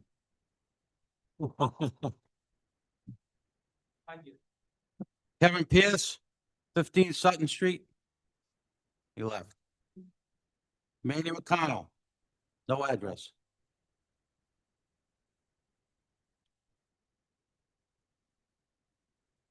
What's your address, Mary? 73 Reservoir Road. Hi, everyone. Never done anything like this before in my life, so bear with me. I'm new to Rhode Island, and I live right next to where the proposed data center is going to be. Someone that is of my generation, I don't think that people truly understand the consequences of building these data centers. The long-term effects on the children, we don't know. Just like DuPont, it took decades for them to realize that these forever chemicals were killing people and giving them cancer, and they didn't care. So I urge you to please just understand that this is our future. The reason that I moved here to Smithfield was because it had charm and character, and it was, you have land and it's beautiful, and you're wanting to put these infrastructures that have these humming sounds. Like anyone that lives next to these humming sounds, could you imagine listening to it all day 24/7 and the impacts that it's having? And then again, what everyone's mentioned about the environment. I may not have the influence of millions of followers, but my best friend does. And I have Matt Rife on board with us that we will post about this and do whatever it takes to make sure that this does not pass. Okay?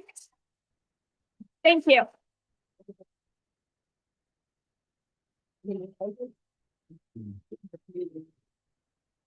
Nate Shop. Nate Shop.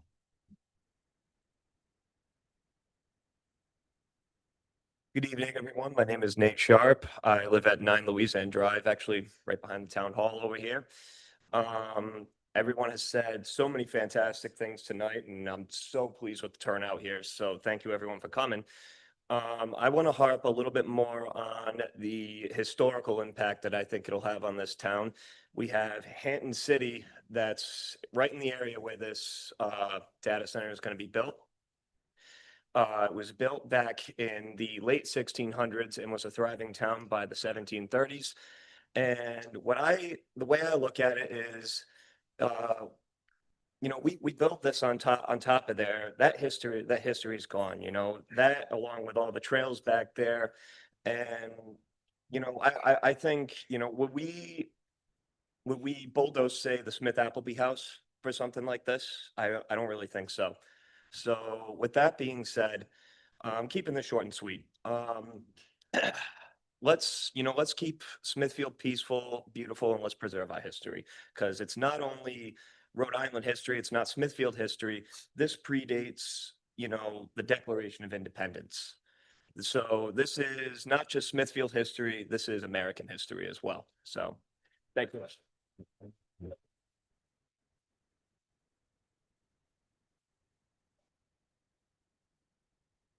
Kelly DeAngelis.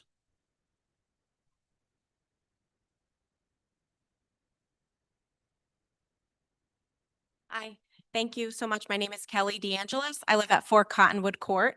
I want to echo the sentiments of everyone that spoke before me. I support the ban on data centers in Smithfield. I'm against a data center in our town. I'm the mother of 2 young children, one of them in Smithfield schools, one of them soon to be. I'm an environmentalist, a backyard gardener, an admirer of all of our open space and beautiful forests and things like that.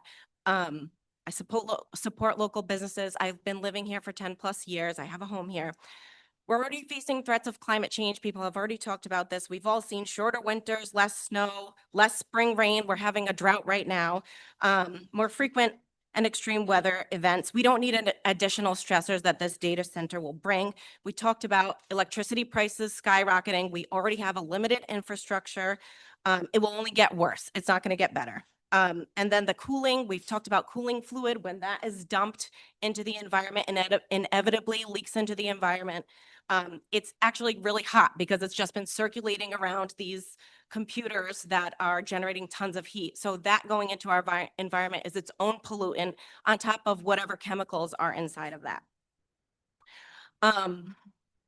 We talked about heat island effect. One of the sounds of spring in Smithfield that I've noticed is the sound of spring peepers, frogs, at night with that constant humming, with that toxic water, those frogs will be killed. Frogs are sensitive to environmental change. And then what else will be affected, right? The entire food web and ecological system.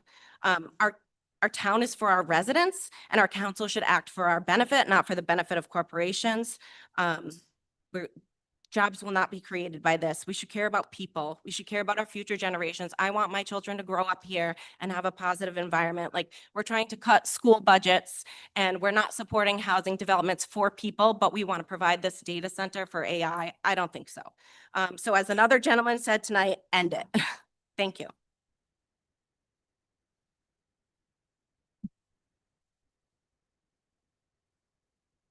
Dylan Embry. Thank you. Stefan Amaral.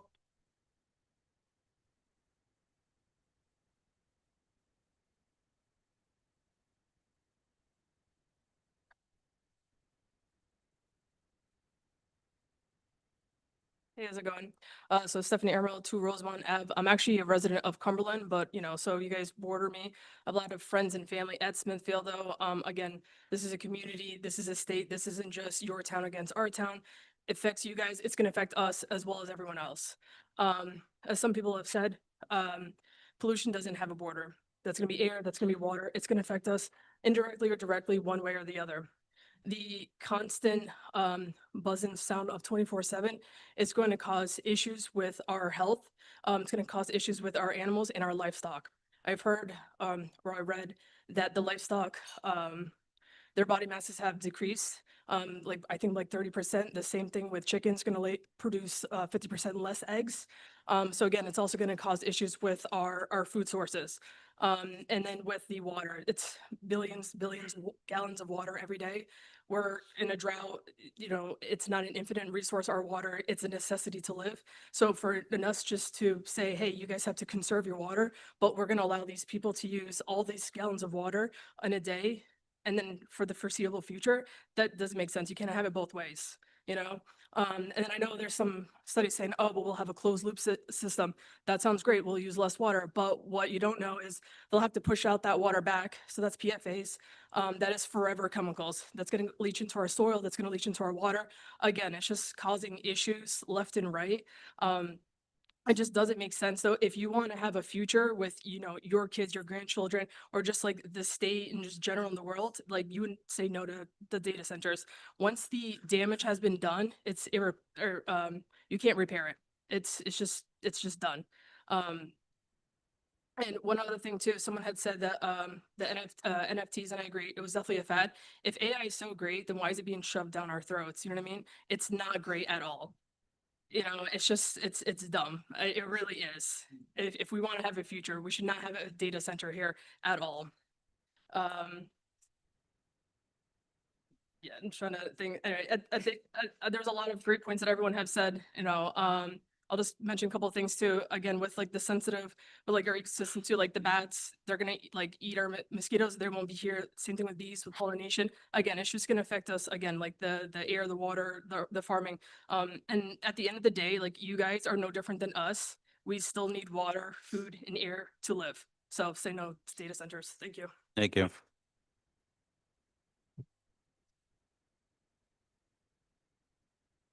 Randall Rose. Thank you, everybody. Can you hear? Yes. Just want to say up front, I am not from Smithfield. I am from the unfortunate city of Providence, but I'm really impressed by what everybody has said tonight. I'm here representing Rhode Islanders for Personal Privacy, and the amount of thoughtfulness I've heard today just does our state proud. It's really great, and I appreciate everybody speaking up. I appreciate President Tassoni and Vice President Vobis and Member Nadi and Member Winfield and Councilman Mutapi all being here as well. But we are really worried about these data centers. I'm a former software engineer. I know data centers are used to power AI systems that process our personal data in ways we don't want. They take advantage of the information they have about us. And it's good for have people speaking up like they do here in Smithfield. I wish the State House was as thoughtful as this. What the people in the State House do is, as soon as they hear about it, they want to give a tax break to data centers. Their bill, they're having a hearing on it in the most powerful committee in the State House, House Finance, on Thursday, House Bill 7695. It says it's going to give a sales tax break to data centers as long as they promise to invest money and as long as they promise. But the way their bill works is they can get the tax breaks for 6 years just based on a promise. And if they don't live up to the promise, they can just let the company go bankrupt. There's supposed to be a penalty for the company if they don't meet their promise. But the way it's designed, they'll just put up a shell company to do it and let the shell company go bankrupt after 6 years. So there's no way to enforce it. And what they call guardrails bill is not enforceable as far as using House Bill 7331. It's not enforceable because it doesn't really make sure that the data center bears the cost of water. And with computer technology, it's continually increasing their need for water. Every new generation of computers needs more and more water for cooling, and we are not going to be able to handle that demand. They are not thinking about us in the State House. I'm glad people in Smithfield are speaking up about this. And once you have this data center, we found once communities have data centers, the state government or the federal government may not let them get rid of it. Once they're in there, the state government wants to take control, or the federal government wants to take control. Already, the federal government is trying to fight any state or town that wants to limit AI use. So I'm glad everybody is speaking up here, and we are glad to, I know you don't really need our help, but we are glad to support you at Rhode Islanders for Personal Privacy. We would support it even if whether they're putting it in a community like Smithfield or in the Port of Providence or somewhere like that. But thank you, everybody. Thank you.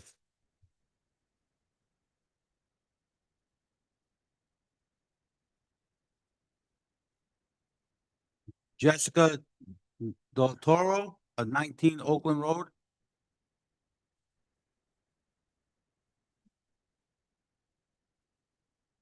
Hi, my name is Jessica Del Torio at 19 Oakdale Road. Happens to everybody. Literally everyone who's ever said my name happens. Is that better? Yeah. Okay. So my name's Jess. I was born in North Smithfield, went through the whole school system there, went to URI, came back, So I've been here my whole life, did all my school sports in Smithfield because I thought they were better here. And I really, other than the fact that I care about Smithfield, the data center where it's planned to go in is supposed to be right in the backyard of the elementary school that I went to. Like, the kids are going to be playing in the environment there and the park there. My friend's garden is there, Caitlin's garden. Her memorial is there. So I would really appreciate preserving that area. Also, I don't think that the teachers in my town deserve to be dealing with really agitated kids who have to listen to humming noises all day. And also the increased electricity that should be going to their paychecks. And also just if it does increase the heat there, we don't have the air conditioning to support a whole bunch of really annoyed, irritated, sweaty children. Like, we just don't. And I just feel like we shouldn't give AI data centers a foothold here, if possible. There's already plenty of legislation going on to help support them. Let's not start it here. Let's just not here. Like, we can't do everything all the time. I'm so grateful that so many people showed up because we're not getting paid to be here. Like, we're not getting paid to be here. Like, it's not our job, like, to come here and fight against data centers. But people, I miss Jeopardy for this, and I love Jeopardy. I have a life outside of this, and my whole life isn't building towards doing that. But I'm missing my friend's birthday for this. Like, she was like, please go to this town meeting because I would rather have you be there than at my birthday party. And it's Cinco de Mayo. There's gonna be margaritas, and I'm missing that. So like, I really appreciate if I didn't miss margaritas for nothing. So, we are lucky enough to know that the benefits of AI data centers are overstated by the people who benefit from them. I'm sad that other people were for lack of a better word, tricked into believing that it would create a higher benefit for the community. I am sad that they do not have the opportunity that we do now, but we have that opportunity. So I just would like to thank you all for listening to a lot. I know this isn't even like halfway through the agenda, so I'm sorry that you guys are going to be here for a while. And I hope that this is the only time we really have to come together to talk about this so that we can all like enjoy Jeopardy and margaritas a little bit more often. But thank you guys all for showing up. I really appreciate seeing it. It's like really, it gives me a lot of hope that people on their random Tuesday night, like I said, I just had like an 8-hour shift as a pharmacy tech. I've been on my feet all day. I was standing in the hallway for like 45 minutes before they were like, there's real sacrifice here. So I really appreciate if we could, I'll come back as many times as I need to. And but thank you. Thank you. Thank you.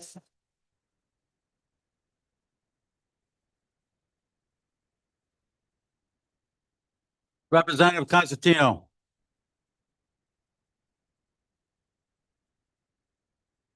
Thank you. Representative Costantino, 21 Greenwood Lane, Lincoln, Rhode Island. I just want to say that I want to first of all thank you, and I want to thank everybody here because this is what it is. Right? You come together. This is what we need. So you can rest assured on Thursday, I'm going to bring the message up to the State House and let them know what we are doing in Smithfield. Unfortunately, Senator Tukoyan and Representative Santucci couldn't be here tonight, but I'll be talking to them first thing in the morning. And I want you to know that as far as the sales tax bill on the floor that they're going to be hearing in finance, you can rest assured that the three of us will be voting no if it happens to come to the floor. No sales tax break. So I just wanted you guys to know that. Yeah. Thank you.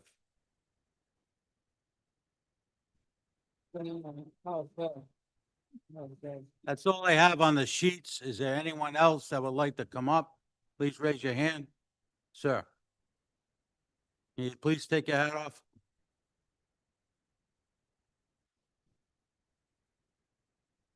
Good evening. My name is Dylan Embry. I live in Lincoln, Rhode Island. The reason I came here today was I was unfortunately kicked off the Willow Park pickleball courts. I noticed that the time is at 5 p.m. court time, like it closes. I understand that residents have a problem with it and that it creates a loud sound. And as a pickleball player, I've been playing for 2 years. It does get annoying. I would visibly be frustrated. And Excuse me, excuse me. Yes, This sir. is not public comment. This is about the data center. We don't play pickleball during the data center. you could use the data center property No, as you're gonna have to wait the I will, public I will comment. wait respectfully. Thank you. Yes, sir. Thank you. Anyone else on this issue? No pickleballs. Typical. I love Sean it. Sullivan, 19 Sturbridge Ave. So, Sean, for- can you just say that again? Because yeah, sorry. So Sean Sullivan, 19 Sturbridge Ave. Good? All right.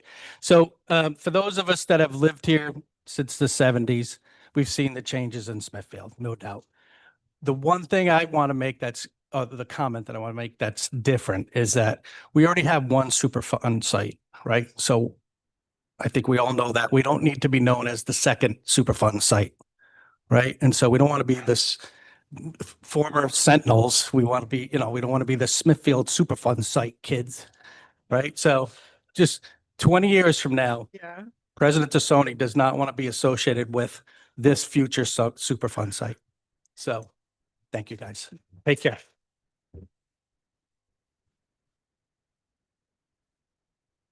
anyone else on the data center?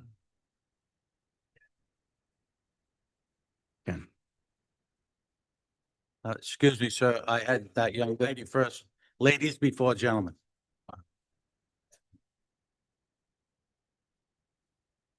I'm Barbara Rich, 9 West Cottage Avenue. I'm also a member of the Land Trust. And this gives me great hope to see everyone here talking about how they value all of the work that we do to try and make our environment a happy and healthy place. So thank you all for this, and thank you for this presentation for keeping the data center open. Thank you.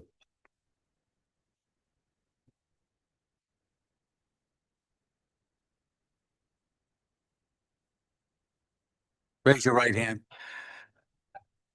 So Kenneth Souza, 2 Williams Road. I didn't miss Jeopardy for this. I missed this part of this because I was in a 2-hour budget hearing. So please have forgiveness for me. All right. A couple of things. The apportionment issue, I don't know if somebody talked about this. The revenue apportionment issue does nothing for this state. Okay. There is no revenue being derived at that facility. Because if you're a franchise and you go in there and buy a hamburger and fries, that income is logged in the state of Rhode Island. When you have these types of data centers and other types of businesses like this, it is up to the accountants, sorry. It's up to the accountants. It usually goes back to the corporate office. So there is no corporate income tax from this facility. And I think now, while that doesn't affect us here in Smithfield, it does affect Rhode Island. It really, really does, because there'll be nothing there.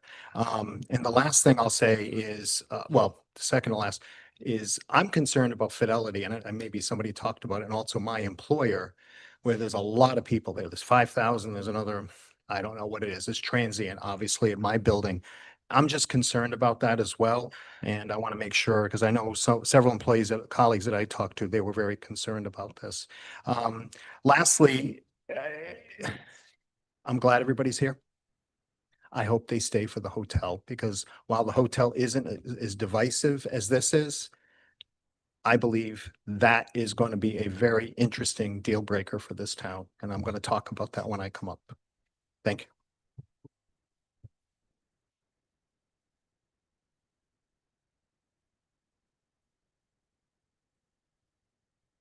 Boy, I learned a lot at DeMayo 75 Whipple Road. At DeMayo 75 Whipple Road, I learned a lot just listening. Just one thing, thank you everyone for coming out. One thing that wasn't mentioned was someone mentioned the chickens lost 30% of their eggs. You got La Perche, the children, and you have apartments that will be built near that Dunkin' Donuts, which is right next to 116 and 7. What is the impact from this vibration on the mental health, the nervous system of all these people, of that vibration 24/7? But I heck of a learned a lot. So thank everybody for being here.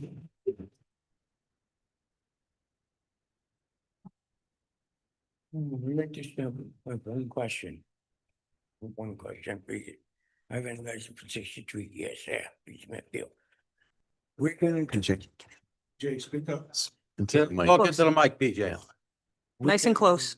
Project that's the size of Lincoln Wall that you want to clear cut. For 5 or 6 employees. How is that possible next to a historical site? That is beyond reasons. If somebody had an answer for that, I think most of us would be very happy with that. But you're gonna clear cut thousands of acres for 5 or 6 employees. But does that make sense? That's all I have to say. Thank you.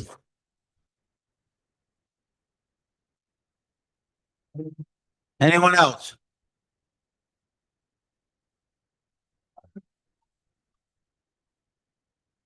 Ann Leach, 195 Man School Road. I'm worried about all of the things that were said in here. I fell into the rabbit hole of data centers a while back. My daughter has a job with Intuit and they do AI. And things just come up on your phone and I started looking and it's all bad. There isn't anything good about it. And I understand that the world has changed and it's all way over my head. I do have a well. My well is very deep, like 535 feet deep. And we do have a Superfund site not too far from my home. And I've always had to have my water tested and it's always been good. And I know there are a lot of problems with other people. I know many people in our community. I've been here all my life. People that have gotten cancer and, the water contamination being here my whole life, and living in the same place, the people talk and the community was much closer knit and like I have seen it all. I can't believe my town. Some people would call me a recluse. I live in a great place, been offered tons of money for my home. I have peace and like suddenly now I can hear cars at the distance. Somewhere in town is blasting and my house is rocking on the hill because those ledges are all connected. So I am worried about the contamination. I have a grandchild that lives with me, a daughter and a grandchild. He's in the school system. He's autistic. Sound has a profound effect on him. And it makes a difference. Sound travels. You can't imagine the things that I hear up where I am, especially when the leaves are off the trees. But like the resort, and this isn't a complaint, I actually enjoy it a little bit, but the resort, when the band's playing Saturday night, I can sit out by my pool and enjoy the music at a fine distance. I can have a glass of wine sitting at the table and hear that at the far off distance. It's not loud, it's not booming. It's just kind of nice sometimes. I can't believe the change in our community, but I don't think that this is the change we want. It doesn't bring anything good. And I fear for what's going to be the environmental impact. They are going to dump sludge in the ground and nobody knows how far it goes. I have bees. They need things to pollinate on and we're cutting everything down everywhere. And it's amazing the things they pollinate on that aren't just flowers in people's gardens, pussy willows and skunk cabbage. All of these things that are in our environment are really, really important. And once we lose this, once we lose what we have here in Smithfield, it's gone. We won't ever get it back. We don't ever go back the other way. And I have been in this town since 1958 and I could compete with, when I was driving a car that was like, I think a caution light at 44 and 5. I could ride my bicycle on Pleasant View Avenue. My road was a dirt road that was oiled. 3 cars went by my house a day. We would go out and wave to them. People stopped and talked. We knew who everybody was. It's crazy. Please help us to stop this. Don't it shouldn't even be considered. I don't have, the development of houses is bad enough. Condos are terrible. I would rather see homes, 2 or 3 bedroom ranches for people that need a home to live in a place, but not this. This isn't. Thank you for your time. Thank you.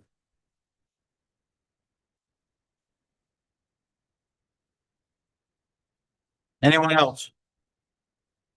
Yes, sir. Roger Vaughn, 29 Stillwater Road. I had a couple of observations about this. One is this data center, it seems like the profitability would be negligible. And that's probably a generous word to use. You're going to put a mammoth building, clear land where there's life thriving there, animals, flora, trees, the mycelium network that all the trees feed off of and communicate with. If you know anything about that, it's part of the whole natural world that we live in. That will be silenced, made sterile, will never recover. The noise, you'll have mental illness rising. I mean, that's going to make people crazy. You know, you have people with misophonia. We're close to someone who has misophonia, and noise is very impressive to them. And it's a really, if you know anything about misophonia, it's a really bad deal. It's like, it's kind of like you can have psychotic moments with people like that. This humming, this continual kind of a low level hum, you don't know it's getting to you, you know, and it will. The water, this place will be producing poison that will seep into the earth. Water goes everywhere. Water is in China, and then it's in Indonesia, and then it's in Kansas. It's in the world and it travels. But you know, I'll wind up in a second. No, go ahead. So now this poison that we're talking about, forever chemicals, we're talking about silencing and poisoning a piece of land, and it doesn't just stay in the place where the blueprint says goes this way. You might as well just set off a bomb and just get it over with. You know, I mean, that would be like, at least it's over with, you know, and now we can move on. We don't have to like have generations living with this. It just seems like a really bad idea. There's some kind of a bubble. Someone's got to make some money off this. That's why these things happen. Someone's got to make some money, but it's not going to be you. It's not going to be anybody here. This is going to be someone else's interest, and they're landing it here, and they're trying to get someone to let them put it here. It will provide no benefit. And the whole AI thing and the whole taking people's data thing, it's really kind of a little sick. This whole thing is a bad deal. There's really no benefit to this at all. It's all bad. And how can there be a discussion entertaining this idea? I don't understand it. And all the personal issues and all the perspectives people have had in their own world. But if you step back and look at the bigger picture, it doesn't get better. This is a bad deal. It's a bad idea. Thanks for your time. Thank you.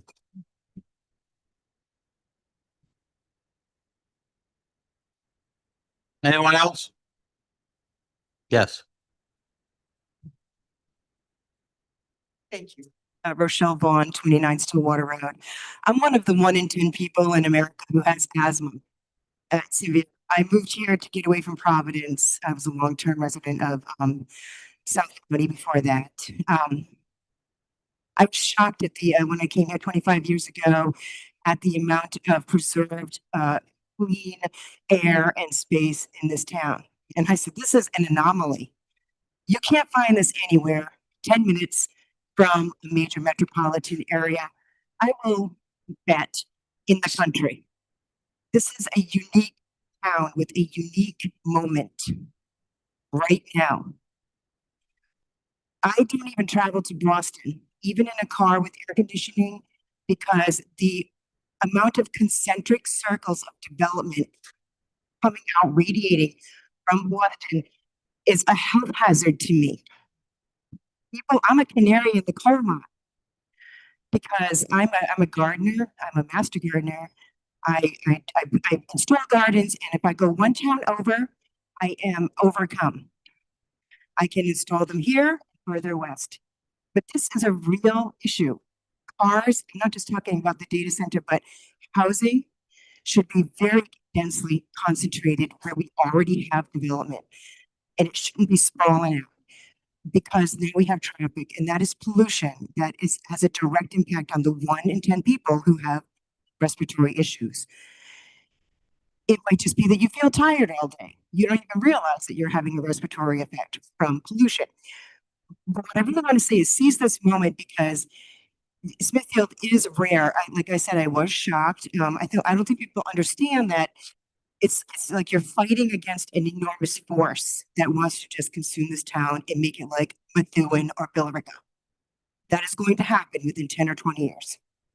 And it's not just cutting down trees and it used to be pretty and now it's ugly or now there's no trees. When they disturb that entire ecosystem, that takes centuries to come back to life. Until then, you can put some Home Depot shrubs in there, plant some trees from those, and it is a dead place. And with all of the delivery trucks now, FedEx and Amazon and everything going all over the neighborhoods, I can't even work. I can't even go to someone's house and put in a garden because that is how real pollution is. That is how real automobile exhaust is.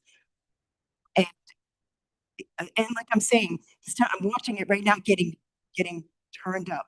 The trees you see, the ecosystem goes down that far again into the ground. When they turn it all up, get rid of the topsoil and sell it in bags at Home Depot, there's nothing left except a flimsy ecosystem that does not in any way bring health to you. People need balance. They need fresh air. They need beautiful vistas. They need to know that life is thriving around them and that they are in balance with their surroundings. Smithfield has this 10 minutes from Providence. Once this all happens, I'll be moving to Maine and I'll be far away from my beloved state. And my city. So market this town as this wonderful oasis that development skipped over. Okay. Your property values will be, okay. That will benefit you. That will, not this committee, someone else's scheme. Thank you. Thank you.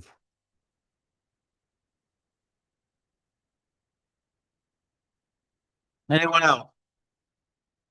Anyone else? Anyone else? I'm going to close the public hearing. Mr. President, I move. Hang on 1 second. I want to give the council an opportunity if they want to say something before you make any motions. Is that okay? Well, I want to put the motion on the floor so then we can discuss it. Okay. Or amend it if people want to amend it. I move, Mr. President, to adopt the ordinance as submitted by the town planner and to incorporate the town planner's staff memo and testimony into the record. Second. Mr. President, if I may. Sure. Thank you. Members of the public, Smithfield residents, I know there's some residents here, not from Smithfield. I really want to thank everybody for coming. We don't get a big audience very often. It's very great to see the public rally for something positive, negative, controversial, not controversial, whatever it is. I love it when the residents get involved.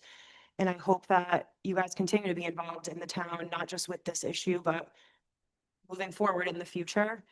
The reason that I'm a sponsor of this ordinance is because I'm not anti-growth, I'm not anti-business, but I'm pro-information, I'm pro-knowledge, I'm pro-protecting the residents, protecting our future, protecting our interests, and keeping Smithfield great. It's great already and keeping it great.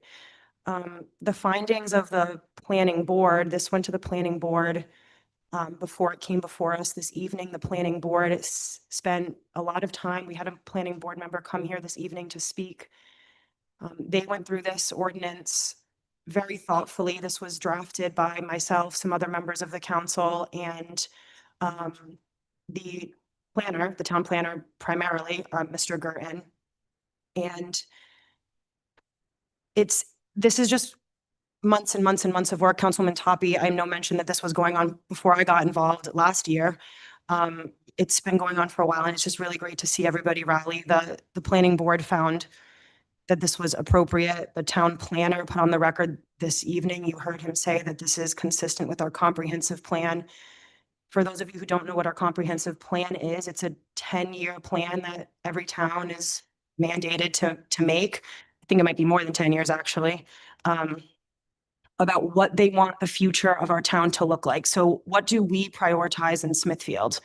A lot of our comprehensive plan prioritizes open space, prioritizes the environment, prioritizes all the things that you guys testified about this evening. And this ordinance, I think, heavily complies with that. And I appreciate our planner for doing that. And I know there's already a motion on the floor, so thank you. Anything else? Anything else, Mike?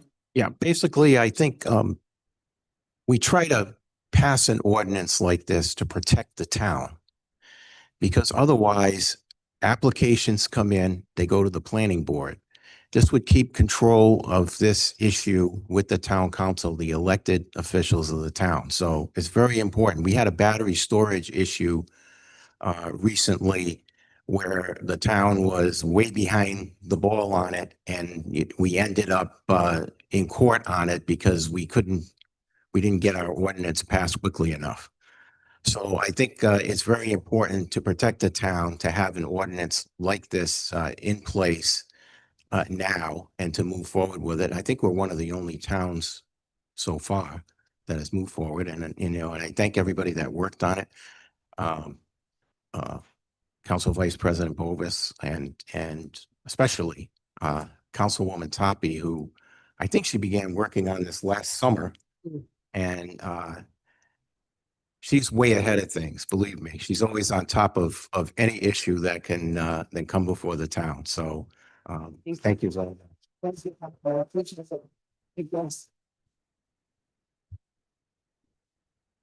All right, so there's a motion on the floor and there's a second. Can we have a roll call vote? No. Member Toppy. Aye. Member Ryan. Aye. Vice President Bogus. Aye. And President Tassoni. Aye.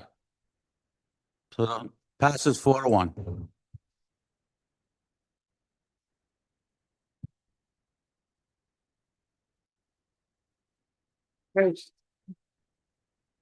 I'll give the room a few minutes to vacate. If you want to stay, you're welcome to stay. If you want to leave, you can leave.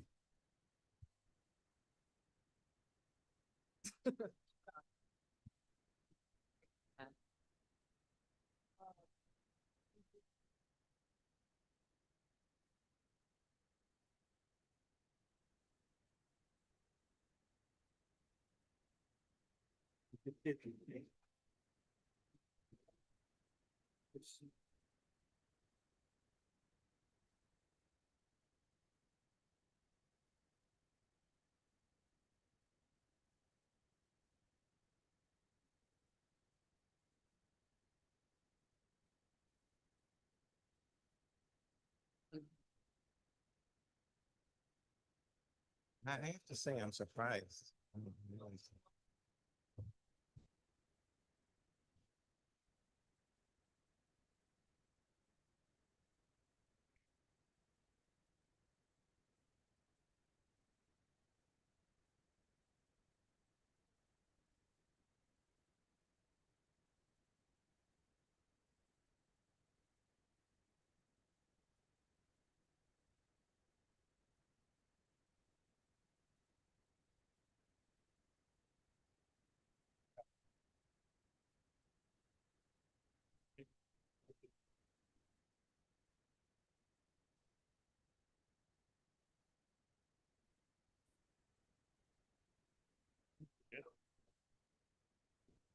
Brian wants it, right?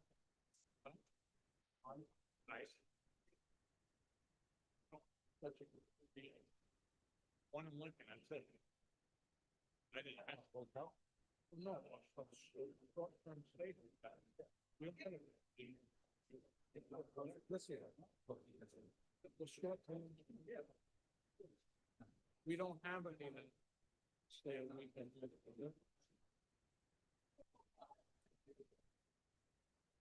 The kid was saying, where am I contact?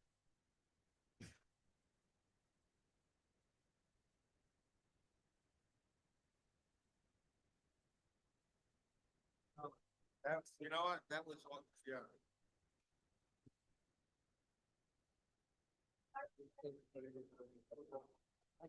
At least everybody was looking at.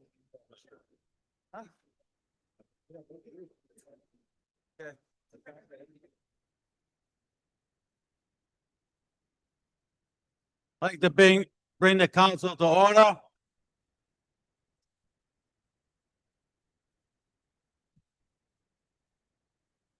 Like to bring the council to order.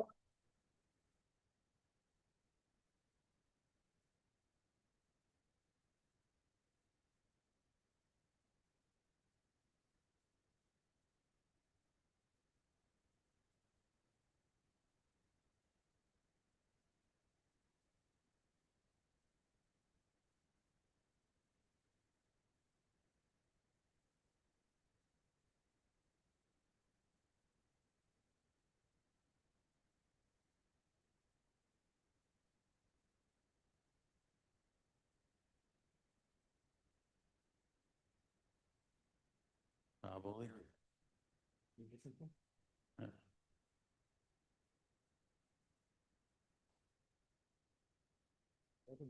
Yeah, he's in the hallway over there. Yeah. Huh? Yeah.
Am I ready to continue? Item C, conduct a public hearing to consider and discuss and act upon amendments to Article 9 of the Smithfield zoning ordinance entitled Special Districts, Section 9.4.8, Table 3, Eco Land Use related to hotel room thresholds within economic growth overlay. I'll open up the public hearing. The planner?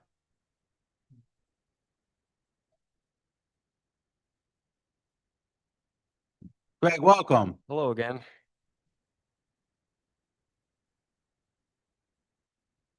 All right.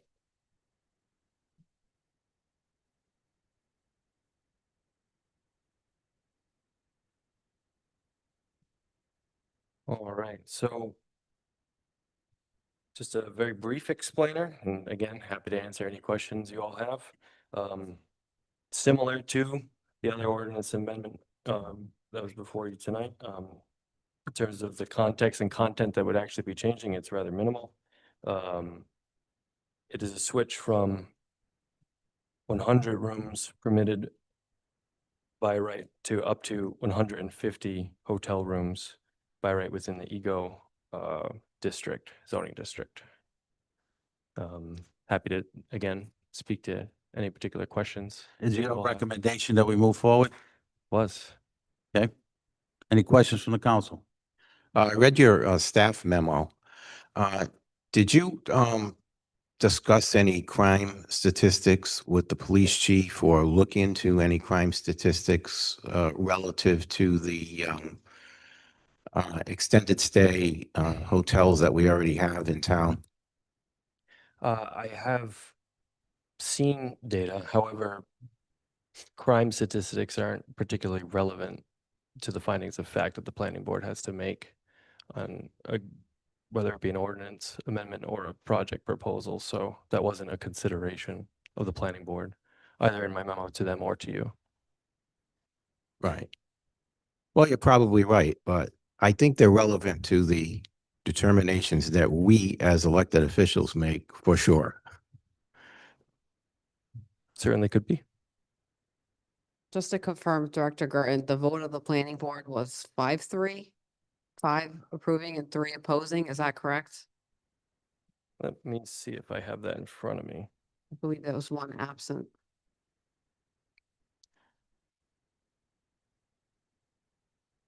That sounds right. Yeah. However, I don't have the exact vote in front of me, believe so I don't want to misstate that. Any other questions for Greg? Mr. President, if I may. Sure. Um, Thank you, Greg, for hanging in there tonight. I just want to confirm a couple things about this particular project. This is on the EGOD district, the Route 7 116 corridor, correct? Correct. Okay, and there's already hotels permitted, not just there, but everywhere. Not actually, not everywhere in town, but is hotels permitted in that area already. Is that true? Correct. Okay, so the only change that we're seeing, and I think this is what you outlined for in the purpose of the amendment, was that it's just changing the maximum rooms allowed from 100 to 150, right?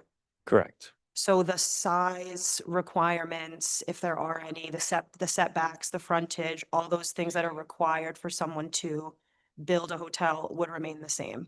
Correct. Okay, All other standards that are currently within the ordinance would still apply. okay. And this particular hotel, from what I understand, it's a little bit different from the hotels that we already have in town. It's an extended stay hotel, is that right? I believe so, yes. Okay, so from the notes I have, it looks like it's 5 days or more, 7 days or more. That's typical of an extended stay. Believe so. It could be slightly more than that as well. And there's no pool planned or bar planned or anything like It's that, my right? understanding, no. And Okay. I believe, I don't know if they are here tonight, but the applicant's legal representation, I believe, Okay, was planning to attend and would be able to speak to more specificity of the actual proposal. okay. And in your staff memo, you talked about classifications kind of hotels, small, medium, large. This particular amendment from 100 to 150 doesn't change the classification of the hotel from medium, which it is now, to medium, right? Or size, I think was the word you used. Yeah, well, one thing that I learned was there's no one clear-cut answer to that question. There's not one specific standard. There seems to be different interpretations Okay. of those standards. So, I mean, in my opinion and what I read, it seems within the range that it's already in, Okay. relatively speaking. Mr. President, I don't have any questions for the planner anymore. Thank you very much, Greg. At the You're welcome. appropriate time, I do have some discussion, but I'll wait until everyone Yeah. testifies. Is there a representative from the hotel here?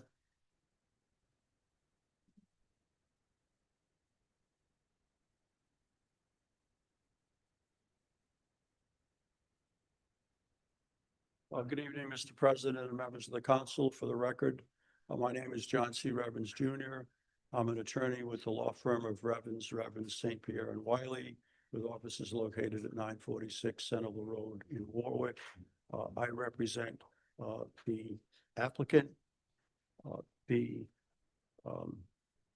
subject property, as you know, is located at 235 George Washington Highway, where the hotel would like to be located. It's more particularly described as Assessors Plat 46, lots 89, 89A, and 394.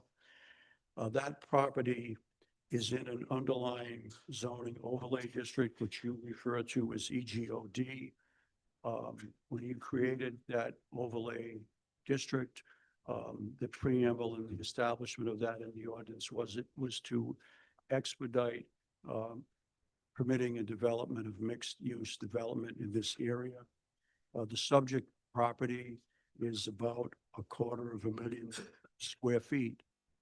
We're here tonight to support the amendment to the ordinance, and as the planner explained to you, the only change that's in this ordinance amendment is the maximum amount of rooms that's allowed by right in the overlay district.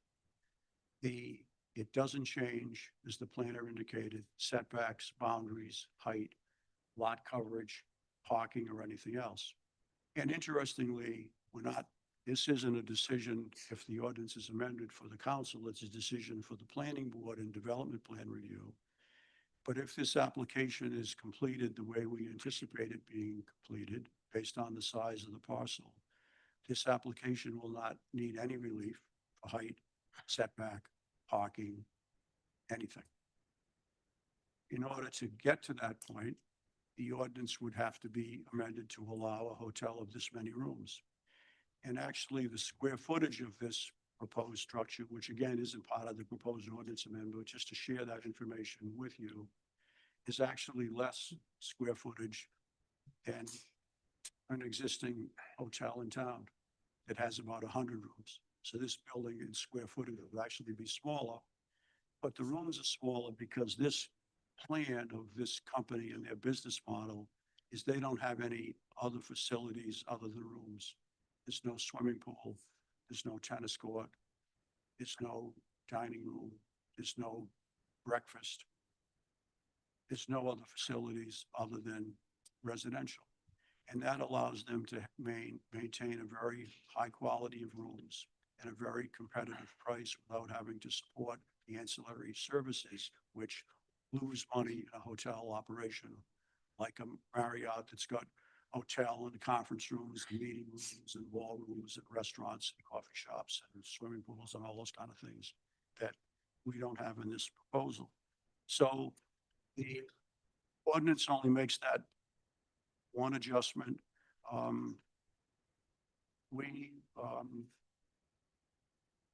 The current hotel room count threshold reflects a policy calibration, as the planner indicated to you, that doesn't align with current contemporary hotel design or efficiencies. And in fact, my client doesn't build any hotels under any circumstances in this model under 100 rooms because it doesn't work operationally, it doesn't work financially. They have spent a lot of time in analyzing the site and looking at why they think it's a good place for them to do business. And they're prepared to spend many millions of dollars to build this facility if the ordinance allows it to go on this location. In the other areas of town that aren't in the overlay district, there's no limit on the number of rooms in a hotel. Right. So if this was in business district or CH district, any of the industrial districts, none of those limits exist in those districts.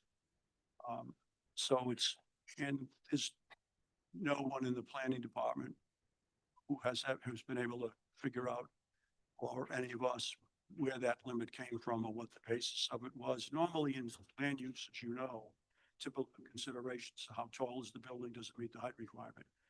How much land does it occupy? Does it have sufficient parking? Does it have sufficient setbacks? All those kinds of things. There's no request for any relief from any of those provisions. And I have our vice president of real estate and development, Gregory Heflin from Park Silver Development.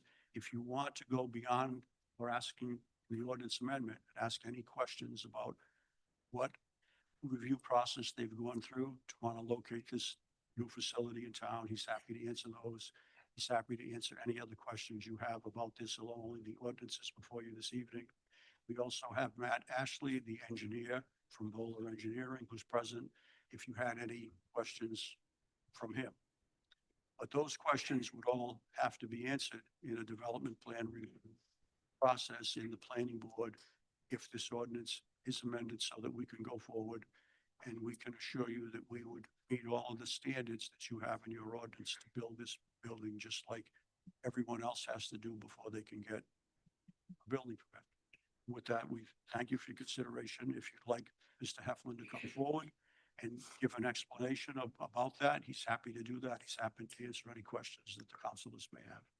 Mr. Robbins, I have a few questions, but I don't know if you're the gentleman to answer these questions. Well, probably the vice president of the company is, and he'd be happy to answer them, Mr. Okay. President. Bring him. Thank you. Thank you.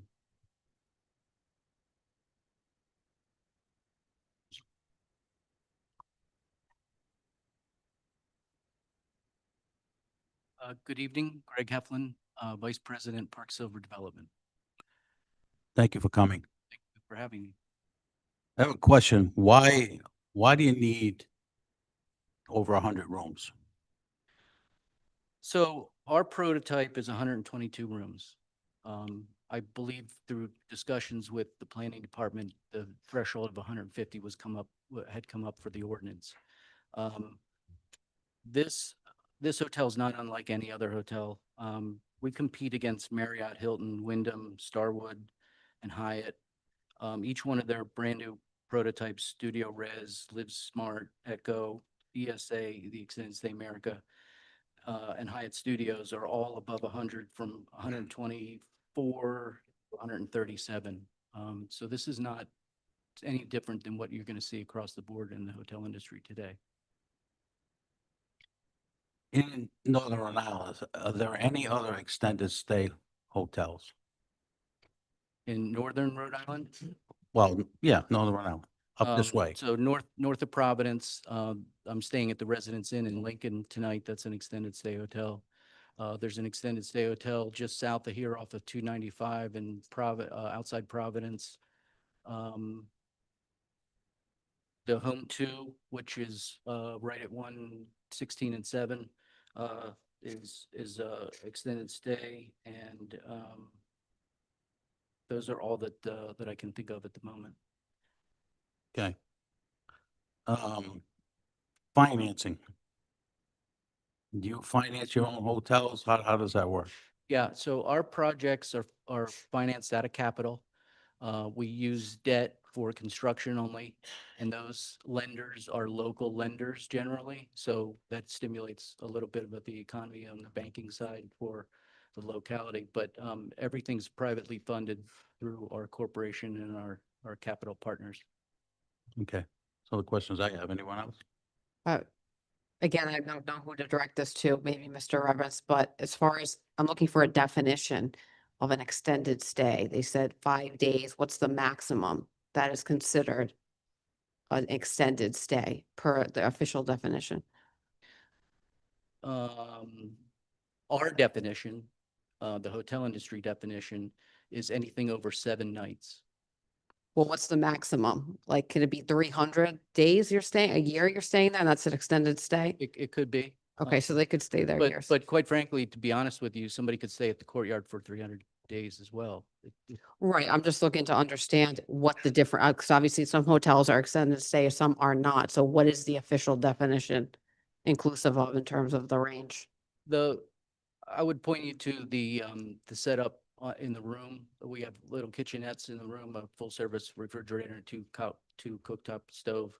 The Marriott, I think went as far as putting a dishwasher in. I think the Home 2 has a dishwasher. So they're more geared towards, I go to get groceries, I come back, I stay, I don't eat out every night, where a business traveler is 2 to 3 nights. They're going to go to the restaurants, they're going to go to the bars, they're going to go to the shops. Our folks will do that too, but they'll also utilize the grocery stores as well. Okay, so it sounds like some of the differences include a stove, et cetera. 2-burner cooktop and a full service refrigerator. Oh, Full-size okay. refrigerator, sorry. And you said you had other extended stays hotels as well? We have, we're developing the Wood Spring Suites across the country. I have 4, let me get this right. 4 operating Wood Springs from Florida to Seattle, to North Carolina, 2 in construction, 6 in development, and 5 offers on different sites across the country. Okay, what's the typical night stay, the average night stay of somebody in one of your hotels? 11 nights. 11 nights? 11 nights. Are there people who live there full time? No one lives No there. one full lives time. there. No one Okay. gets mail there. Nobody gets school buses to come. We change the rate on a regular basis, so it's not like we don't lease the rooms, that your rate isn't frozen. Mhm. It can change. You make a reservation through a reservation system. You check in at 3 PM, you check out at 11 AM. If you stay longer, those rules still apply to you when you do check out. Why do you guys think this site would allow you to be successful here? Like, So we've been targeting this area for various reasons, corporations, highways, systems. And we go through a rigorous 3-point inspection. We have Smith Travel Research run a report that gives us rate and occupancy for the competitive set in our hotels. So we know what everybody else is doing in the market. Then we visit the local businesses and try to figure out what the demographics are. Choice Hotels does a site score that gives us demand driving businesses, traffic counts, percentage of income spent on rent, which doesn't apply to us because we're not renting. However, we do compete against other apartments. In other words, if your house is being built and you want to, most apartments won't rent to you for 6 months or 3 months or 2 months or a month. So you're going to come to us or a product like us. Predicted population growth and population density all contained in that site score. Then we bring in a group out of Atlanta who does these all across the country. Mark Skinner is renowned extended stay and hotel expert, and his company is called Highland Group. They give us a score and they give us a projected rate and occupancy, and then they give us a full report on the area and the hotel performance or projected performance. So it's pretty rigorous test, and we do that all during the due diligence. When we're doing the physical due diligence, the phase 1 environmentals, the geotechs, the Matt Ashley's test fit, and our pre-app at the planning board, those things all kind of come together at the same 90-day period. Thank you and just a couple more. What do you expect the average room rate will be? If you can share that information. I can't share. I mean, we're going to be. Like, is it more higher end? Yeah. Hotel, Well, or- I mean, we're geared towards rent. Our stays are longer, so our rate's going to go lower. If you come stay with Okay. us for a night, we're going to be in the $200 a night rate. If you stay with us for 3 months, we're going to cut you a better deal. Okay, perfect. Thank you. And last question here for now.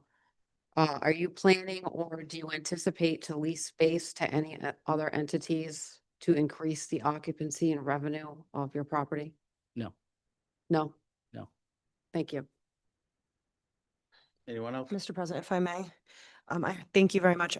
Can you tell me what the typical clientele, I guess, that would come? I hear you saying someone who's displaced from their home for a month or two. What else?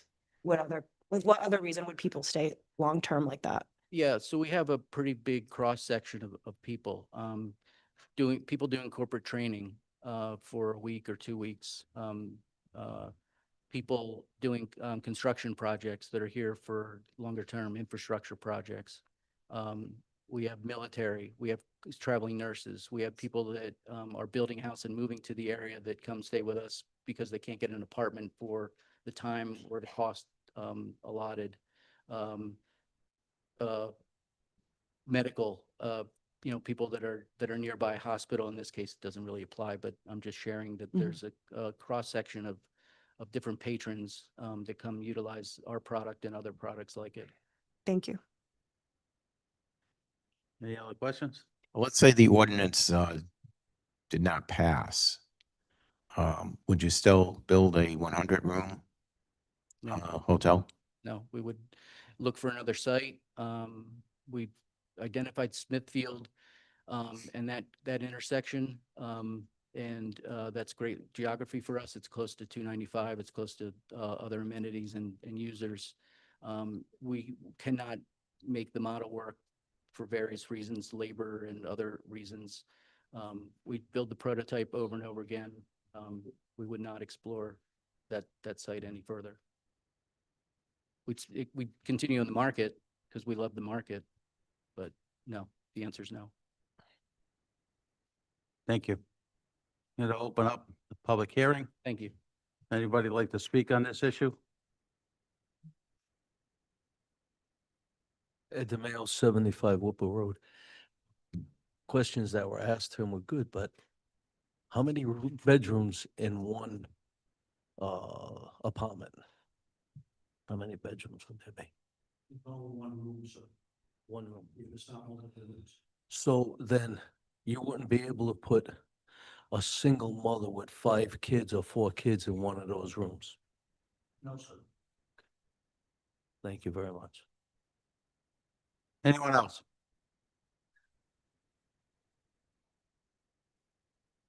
Cynthia Mulvey, 17 Waterview Drive. I wanted to ask openly if anyone on the town council owns a police scanner. Doesn't ring a bell. You really ought to look at the number of service calls that our men and women have to go to on Route 7, 116, the way it is right now. You have an overtaxed police department that really doesn't need the stress and strain of any more of this transitory activity that is encouraged in the anonymity of a rental. I don't think I need to say any more. Thank you. Anyone else? Real quick, I'm a social worker. So Can you state your name for the record? sorry, Chris Carden, 28 Mountaindale Road. I'm a social worker. I think what she said kind of just sort of hit the nail on the head, especially knowing that there's already 2, 3 extended stays in a 5-mile radius of that area. Don't give in to them. They don't need the 50 extra rooms. Thank you. Well, that's not accurate. That's not accurate because the Commerce Corporation, a number of years ago, did a study in Northern Rhode Island. At that point, I believe it was in 2008, 2010, I think Bryant was involved in that study. And we were 500 rooms short in Northern Rhode Island. Are we talking about the unhoused population in Rhode Island? I wasn't No, clear. we're talking about rooms. Yeah, for the hotel rooms. Right. Right. Yeah, I was just commenting on the woman who spoke before. Okay. me. Yeah, that's My all. apologies. Ken?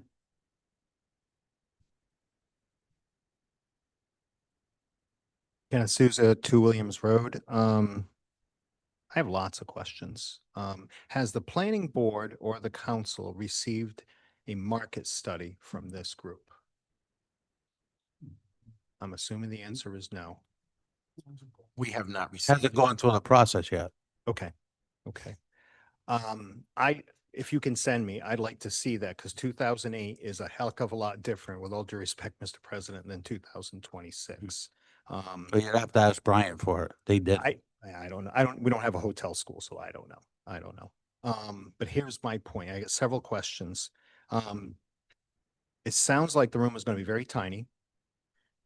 Either a single bed or a double, or maybe a twin bed or something.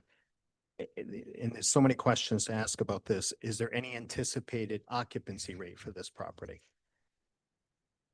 Has that been provided to you? What, They 'cause you're haven't- saying there's a, the only thing they're asking for is the room. I get it. edge. No, I Then understand. they have to go through all the process. What's that process next? Because there's a Let's go to lot- planning. Has to go back to planning? It never went to planning. Okay. Development plan review. Yeah. Okay. Because one of the things that really concerns me, maybe I'll just hold all these until when there's more information and I'll just come back.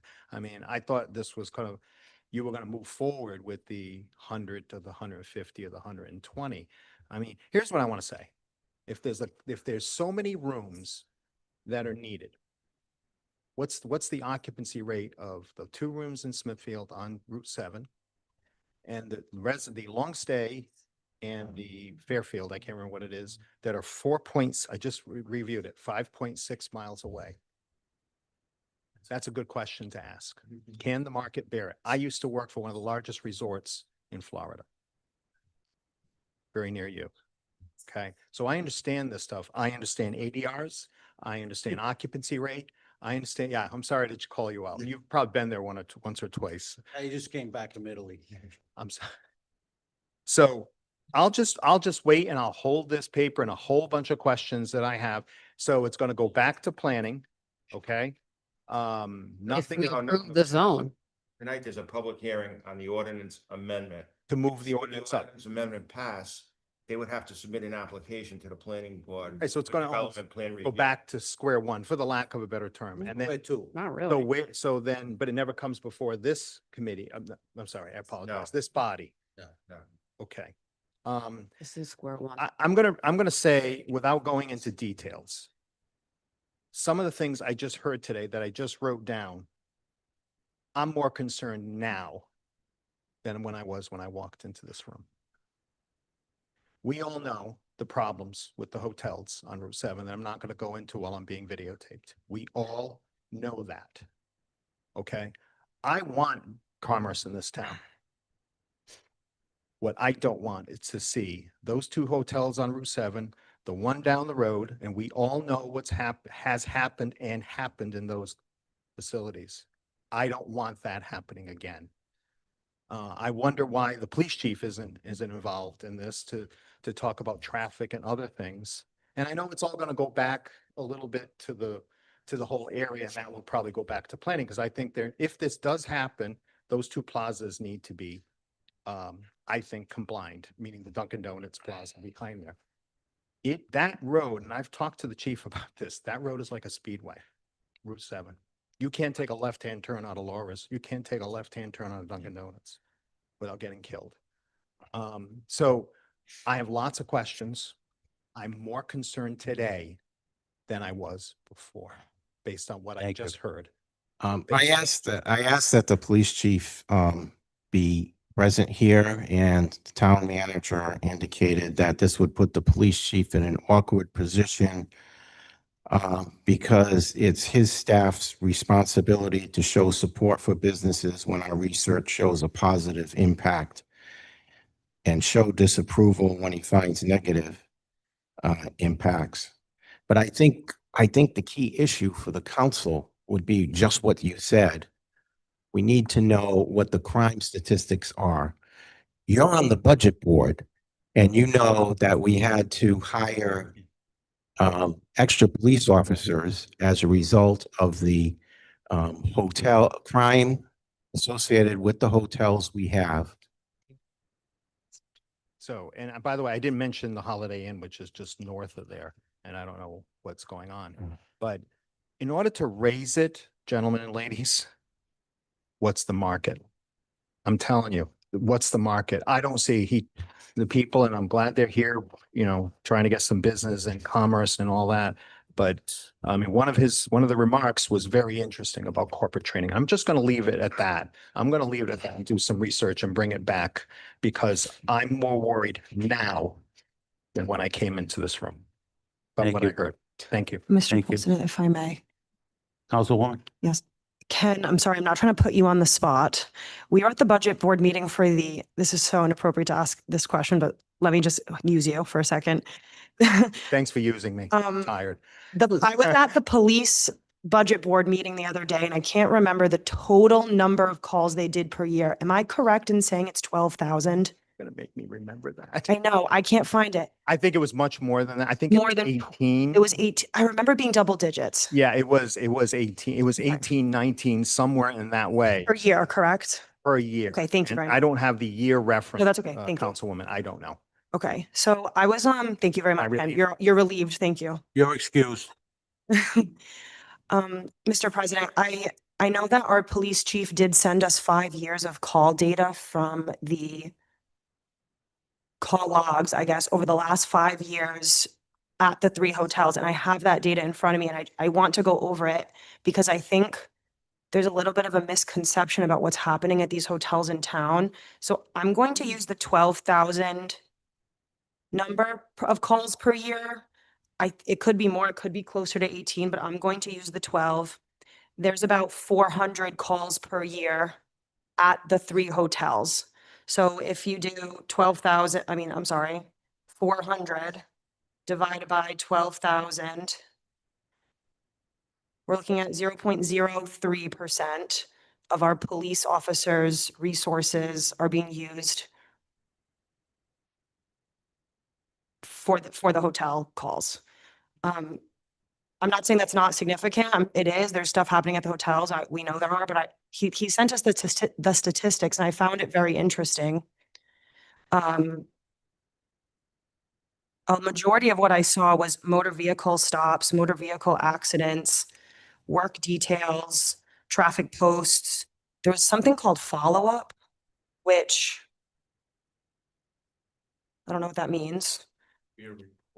Yeah. Traffic posts, a lot of it was motor vehicle stops and motor vehicle accidents, and we know that the traffic is a big issue there.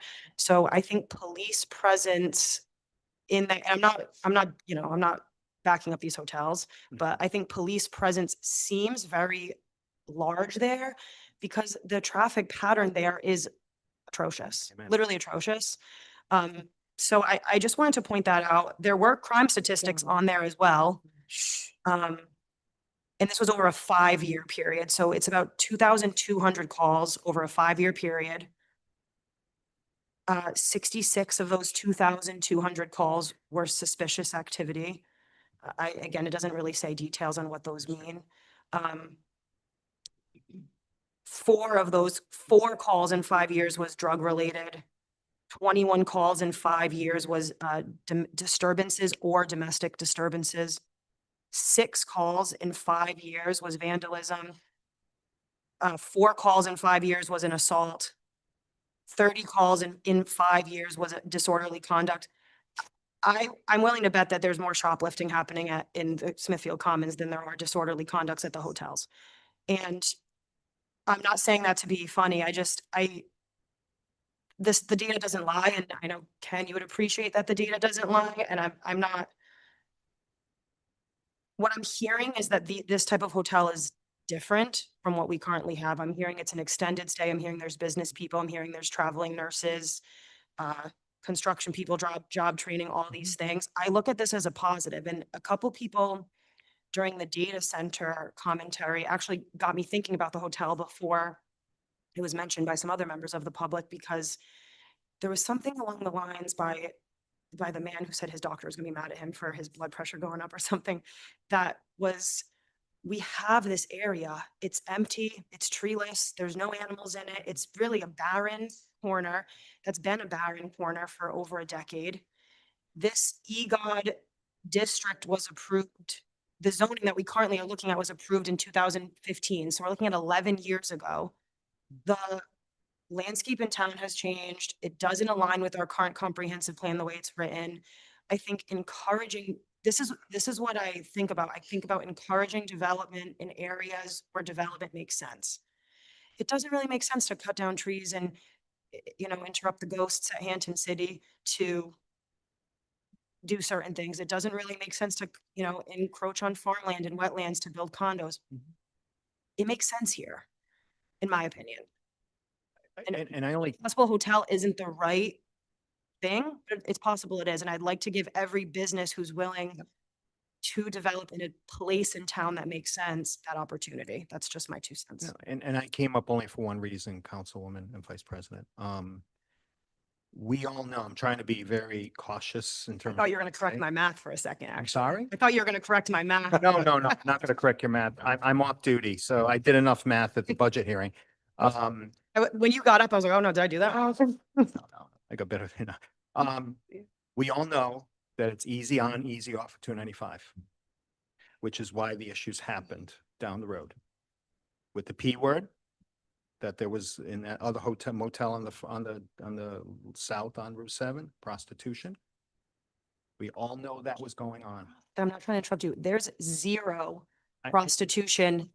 I know. According, If it's not in that thing. according to the police department's CFS description of the total calls in 5 years, there is no prostitution category. There is a category called escort, Because. which I think is police escorts, like with the car. Okay. But even if it is that, it's 4 calls in 5 years, so less than 1 per year. Understand. But I don't think that's what it is. I get what it is. I also know there was a change to state law. I don't want to go over it here on how that's judged. And I think that's part of the reason. I don't dispute your numbers. What I'm just worried that the market will not bear this. I'm worried there's another purpose for this hotel. And I think that's the thing. In fact, a couple of words that the presenter said, I wrote them down because I do need to use those in a future meeting and talk about that. All right. I just want that part of town to be safe. That's all. And all the towns. But see, it's a permitted use right now. It's a I know. permitted use, 100 though. right? So try for 100, then the see what difference? happens. He You know? can't build it at 100. He needs understand. 122. I understand. I But- understand. That's their. Thank you for your They're- comment. Anyone else?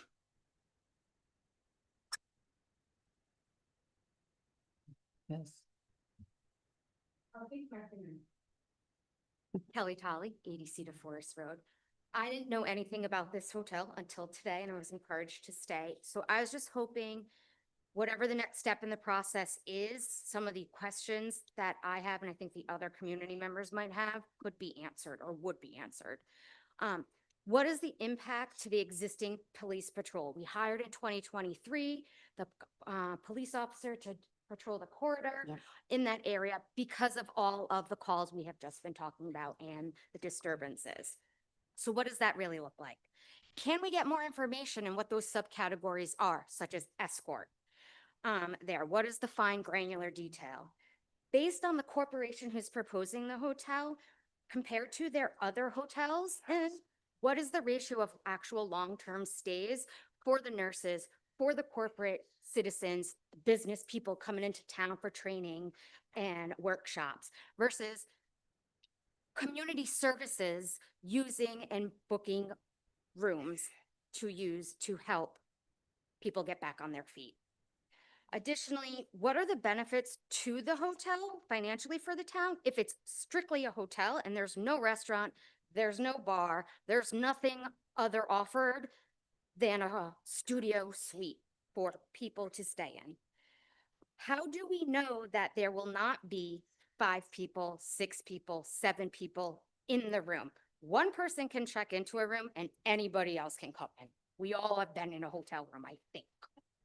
And then lastly, my question was, is a traffic study going to be done? As we all just talked about, that area is awful. Would there a traffic study be done? Yes. Thank you. Yes. Anyone else?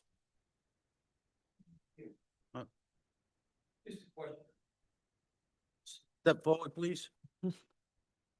Paul LaFave, 35 Brimwood Drive.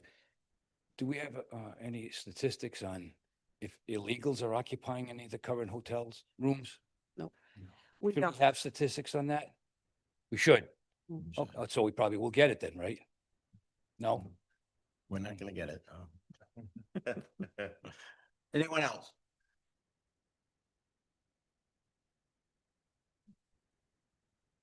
Dennis was at 141 Oak Island Road. We're here to increase the number to 150. Yes. What's all, we all up prejudiced. I live in this town. I love this town. Let's make the owner of the land, put the trees back up, lose the tax rate. Let's just get through this and get to the next stage so these people can move forward. I mean, we're sitting there saying this place is gonna have prostitution and this, that, the other thing. I mean, if that's the case, don't let Brian build any more dorms. Gonna bring more people, more traffic. Come on, just move on. Let's go. Let's get a shot. Thank you, Dennis. Yes, sir. Bobby Nicolopoulos, 26 Deerfield Drive. I'll make it quick. As a resident, I'm concerned about more lodging that under emergency powers, needs to be made available for behavioral health or any other accommodations. There isn't enough housing, as we know, in the state. Is there any guarantees with another extended stay that won't be used for that capacity? I think there's a few hotels currently being used or were used. I'm not sure if they still are, but No more. okay. No more. And that's, if you look at the statistics for police calls, most of it was down there. Yep. It wasn't for the hotels we currently have. It was the one that was housing all the homeless individuals. That was the bulk of the police calls. And I understand that comes with staffing too. It's not like it's a wild goose chase, so to say. I'm just concerned about, again, I heard the word transient mentioned. How's that's going to affect our town? I'm looking at statistics and reports and, things like Log Road. There's a few registered level 2 sex offenders, which is kind of blowing my mind that that's on Log Road. I understand there's a reason for that. I understand it doesn't come without controls and staffing and protections, but as a resident, I'm kind of concerned about that transient state. I heard earlier people talking about the data center, saying that we want to maintain the town. The town has a character. We worked really hard to move to this town. I would just want to make sure that, that's not a loophole, so to say, that allows, individuals that could compromise, this, the character and behavior of this town. That's all I wanted to say. Thank you. Thank you. Anyone else? Hearing none, I'm gonna close the public hearing. Councilwoman?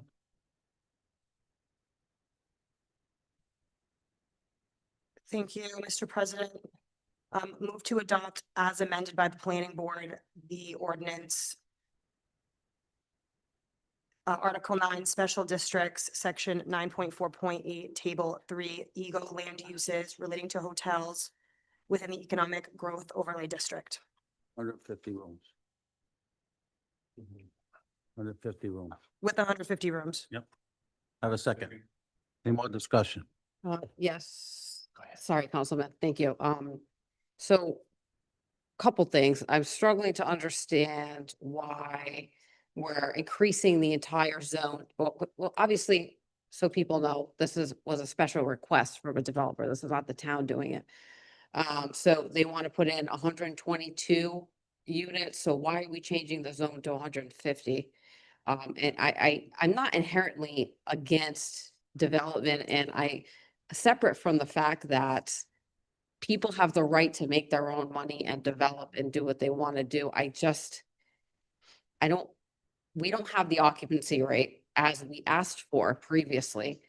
And considering the hotels that are already in the area, I don't see what the benefit is to Smithfield. So that would really be my issue with this.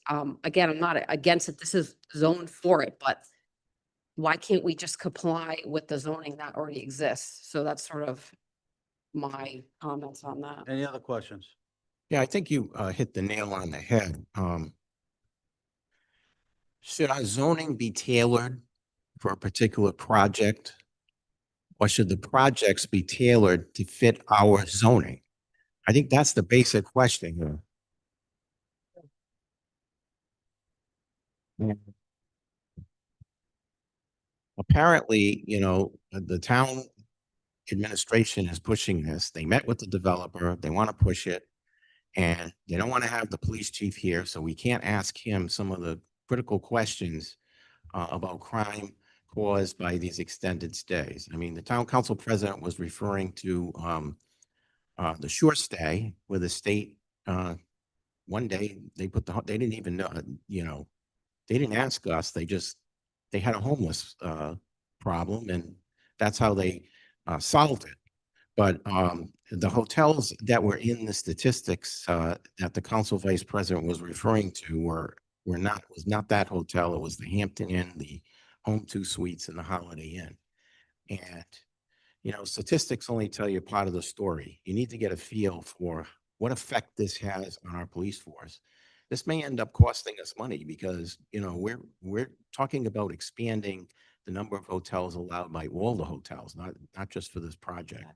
Because here we are again, we're trying to fit our zoning to a project rather than fitting the project to the zoning. Well, the other thing too is, Councilman, we take in $1.4 million a year on the 1% food tax and the hotel tax, right? So this organization does not have a place to eat. They don't have a pool. So that's only going to help the surrounding restaurants that are currently here in Smithfield. So that 1.4, once that hotel is built and occupied, it's going to be over $2 million. And what do we all say all the time up here? We don't have enough money to do this. We don't have enough money to do that. I mean, we might as well put 4 signs up along Smithfield, closed for business. Have a roll call vote, please. Mr. President, I just want to add one thing. This land has been vacant for over a decade. Vacant. There's nothing there. No businesses are there. It's sitting, it's like a dirt pile. It's just like dirt. I don't like driving by on Route 7, 116 when I go to my in-laws' house, when I go wherever, and just seeing a dirt corner in my town. That's not what I like to see. Do I want to see a giant hotel? No, but I would love to see business, people going to restaurants, going to whatever, using our parks, using our walking trails. I mean, we're sitting here arguing about, do we want a business to come into town and support our economy or not? What a crazy thing to say. course, we want businesses to come into town and support our Put residents. the signs out. Close for business. Yes, sir. At the Mail 75 Whipple Road. The vice president was nice and smooth. The lawyer was nice and smooth. Visiting angels, air pilots, Southwest want to stay, something. Extended stay, fine. This young man said there are not going to be not one single mothers with many kids staying extendedly. People that are working, I think it's a good project, like Dennis said, to have them come if, in fact, the working people stay there, a month, two, whatever, and they go to their job for 30 days or 10 days. I think it, like Angelica said, Councilwoman Angelica, it's already there, the land, and a hotel at that many units, 122, 150, like Dennis said, really doesn't matter the other 25, 7, 27, 28. But not to make sure we have their word that the people that are coming in there are gonna be the working people and not the people down the State House can change that ordinance of anybody staying for a long time and they're paying the state or the feds. So if we get the working people in there and they're flying out, that like President Tassoni said, it's more in the food, it's more with I think it would be pretty good. Thank you. Roll call vote. Member Wakefield. Member Taku. Nay. Member Ioannoni. No. Vice President Vogel. Aye. And President Tassone. Yes. Passes 3-2. Next on the agenda, item D. Conduct a public hearing, consider, discuss, act upon approving 2 one-day license for Watlow Buta of Rhode Island for the New Year celebration at 88 Lime Rock Road.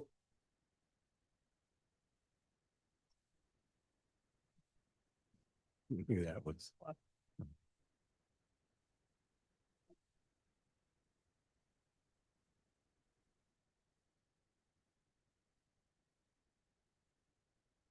Hi, Greg. Thank you.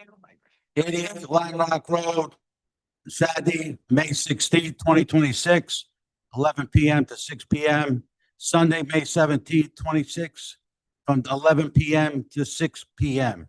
All event licenses for Watlow of Rhode Island Incorporated are subject to compliance with all state regulations and local ordinances. Linda, you all set? Everything. I'll entertain a motion. Did we have to open the public hearing? Yeah. Yeah, is that a under? We have a public hearing. Open the public hearing. Anybody have any comments? Any concerns? Close the public hearing. So I'll moved. entertain a motion. Moved. Do I have a second? Any discussion? Hearing none, all in favor? Aye. Yeas, ayes have it. Item number 9, consider, discuss, and act upon an annual renewal of 3 peddlers license as listed as applied, subject to compliance with all state regulations. A&W, Neural Device Coffee Cart, and Paglerini 2000. I'll entertain a motion. So moved. Any discussion? Hearing none, all in favor? Aye. Nays, ayes have it. Item B, consider, discuss, act upon approving an annual renewal for 4 massage establishments licensed as listed as applied, subject to compliance with all state regulations. 11 Massage, Fox Wellness, Kimberly A. LaPierre, Not Massage. I'll entertain a motion. So moved. Second, any discussion? Hearing none, all in favor? Aye. Nays, ayes have it. Excuse me. Item C, consider, discuss, and act upon approving an annual renewal of 5 massage therapy licenses as listed and applied, subject to compliance with all state regulations. Holly Bloom, Jessica Greenhall, Catherine Volpe, Kimberly LaPierre, and Robin Tang. I'll entertain a motion. Have any discussion? Hearing none, all in favor? Aye. Nays, ayes have it. Item D, consider, discuss, act upon approving a mobile food truck license for ABCD Brothers Kitchen LLC, DBA ABCD Brothers Kitchen, to sell sandwiches and emphasize the truck with Rhode Island registration 1LW 868 347 Dyer Avenue, Cranston, as applied. I'll entertain a motion. Have a second. All in favor? Aye. Aye. Nays, ayes have it. I don't know if he wants to come up and talk. You've You're been good. waiting all day, please. You're good. Oh. You've been here for hours. Take the win. Item number 9, new business. Consider discuss act upon authorizing a sewer authority to enter into You're an good. agreement. Yeah. Sorry for making you stay all night.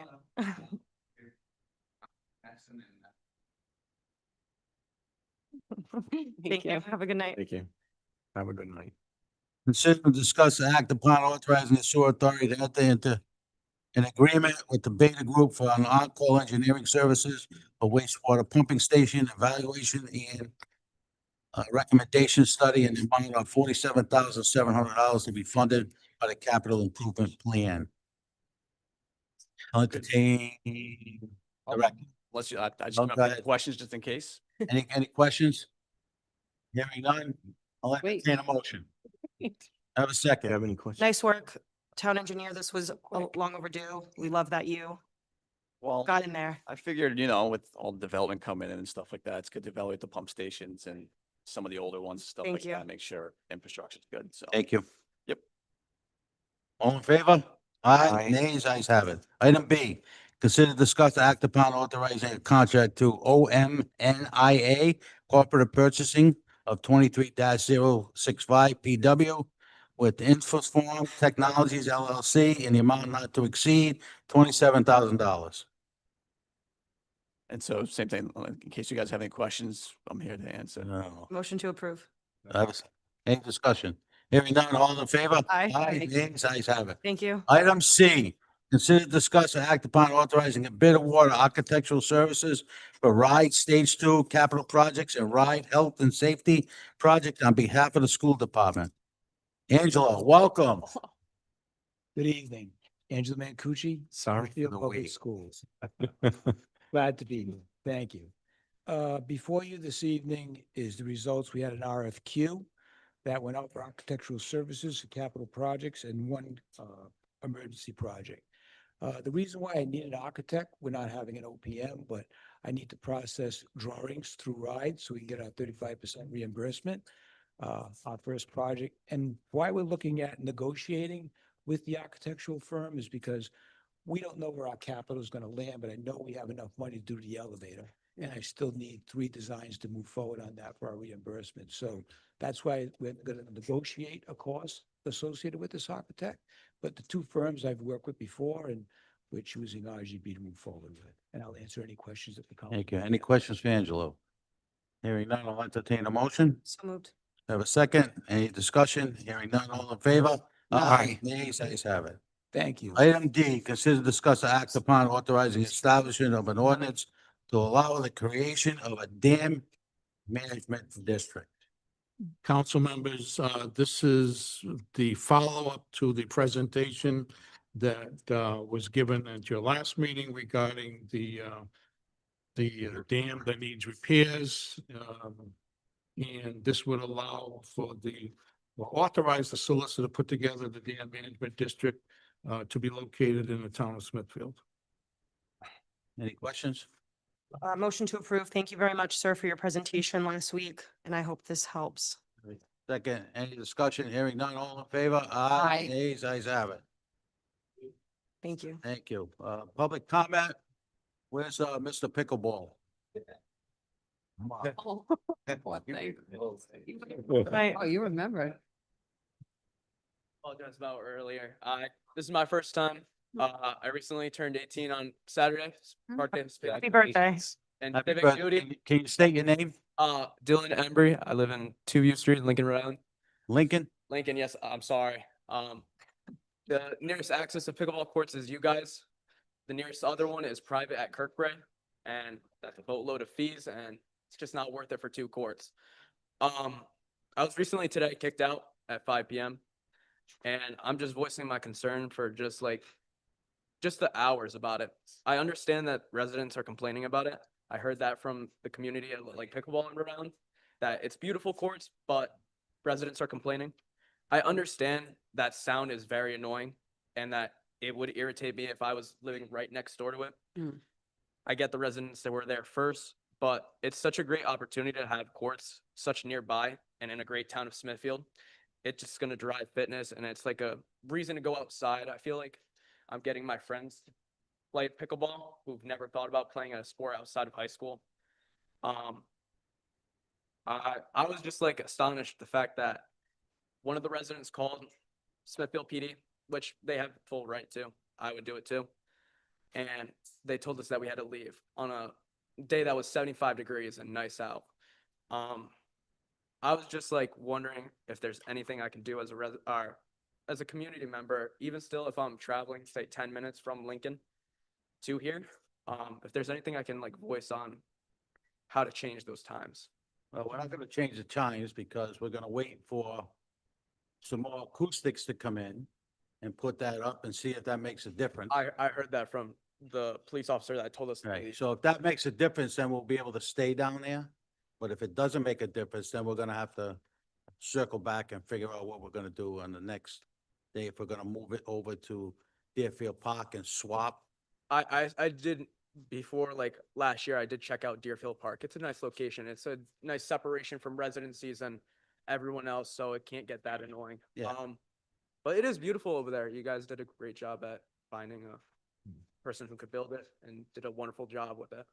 So, that's all I had. I stayed because it kind of means a lot. So you're from Lincoln, so now you're gonna have to pay $25 every time you wanna use the pickleball court.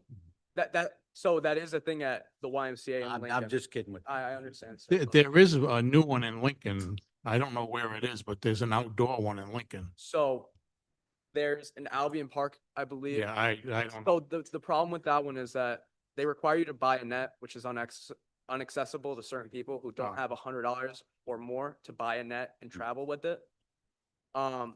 The other options in Lincoln are the YMCA, which charge non-members $30 a month to use outdoor courts. There's one in Diamond Hill Park, which is only 2 courts, which that's demand is going to be very high for that. And the only other option, which is a little insane, is driving 40 minutes to Bristol, which they have lights outside that stay on till 12. They don't wanna do that now at $5 a gallon. Forget that. Yeah. I used to do that with my dad. But that was when gas was a little cheaper. But I understand that there's no lights outside of Willow. But it would mean a lot if something was done about it with the acoustics and stuff. Because it means a lot to. Well, I know, from the town manager's perspective, it'll probably be the first or second week in June, or maybe towards the end of June. We'll put it up, we'll see how it looks, and if it's, amenable to all the neighbors, that'll be great. If not, we're gonna do the swap. Do the swap. So can you tell me like an estimated time of if that swap goes through? When you're gonna be 18, so probably when you're 21. Right. No, it should be relatively soon. Relatively soon. I appreciate it. Thank you. Alright. I'll be there too. I'm attending Bryant University, so Okay, it's nearby. So they have pickleball courts up there? they do. I talked to the women's head coach. They have lines inside the Chase Athletic Center, Mhm. and they try to get a club going. There you go. So yeah, I appreciate your time. Sorry for interrupting during the data centers. No I worries. had to talk about data centers in my civics class at Lincoln. So We don't have data centers here, so that's it. No more talking.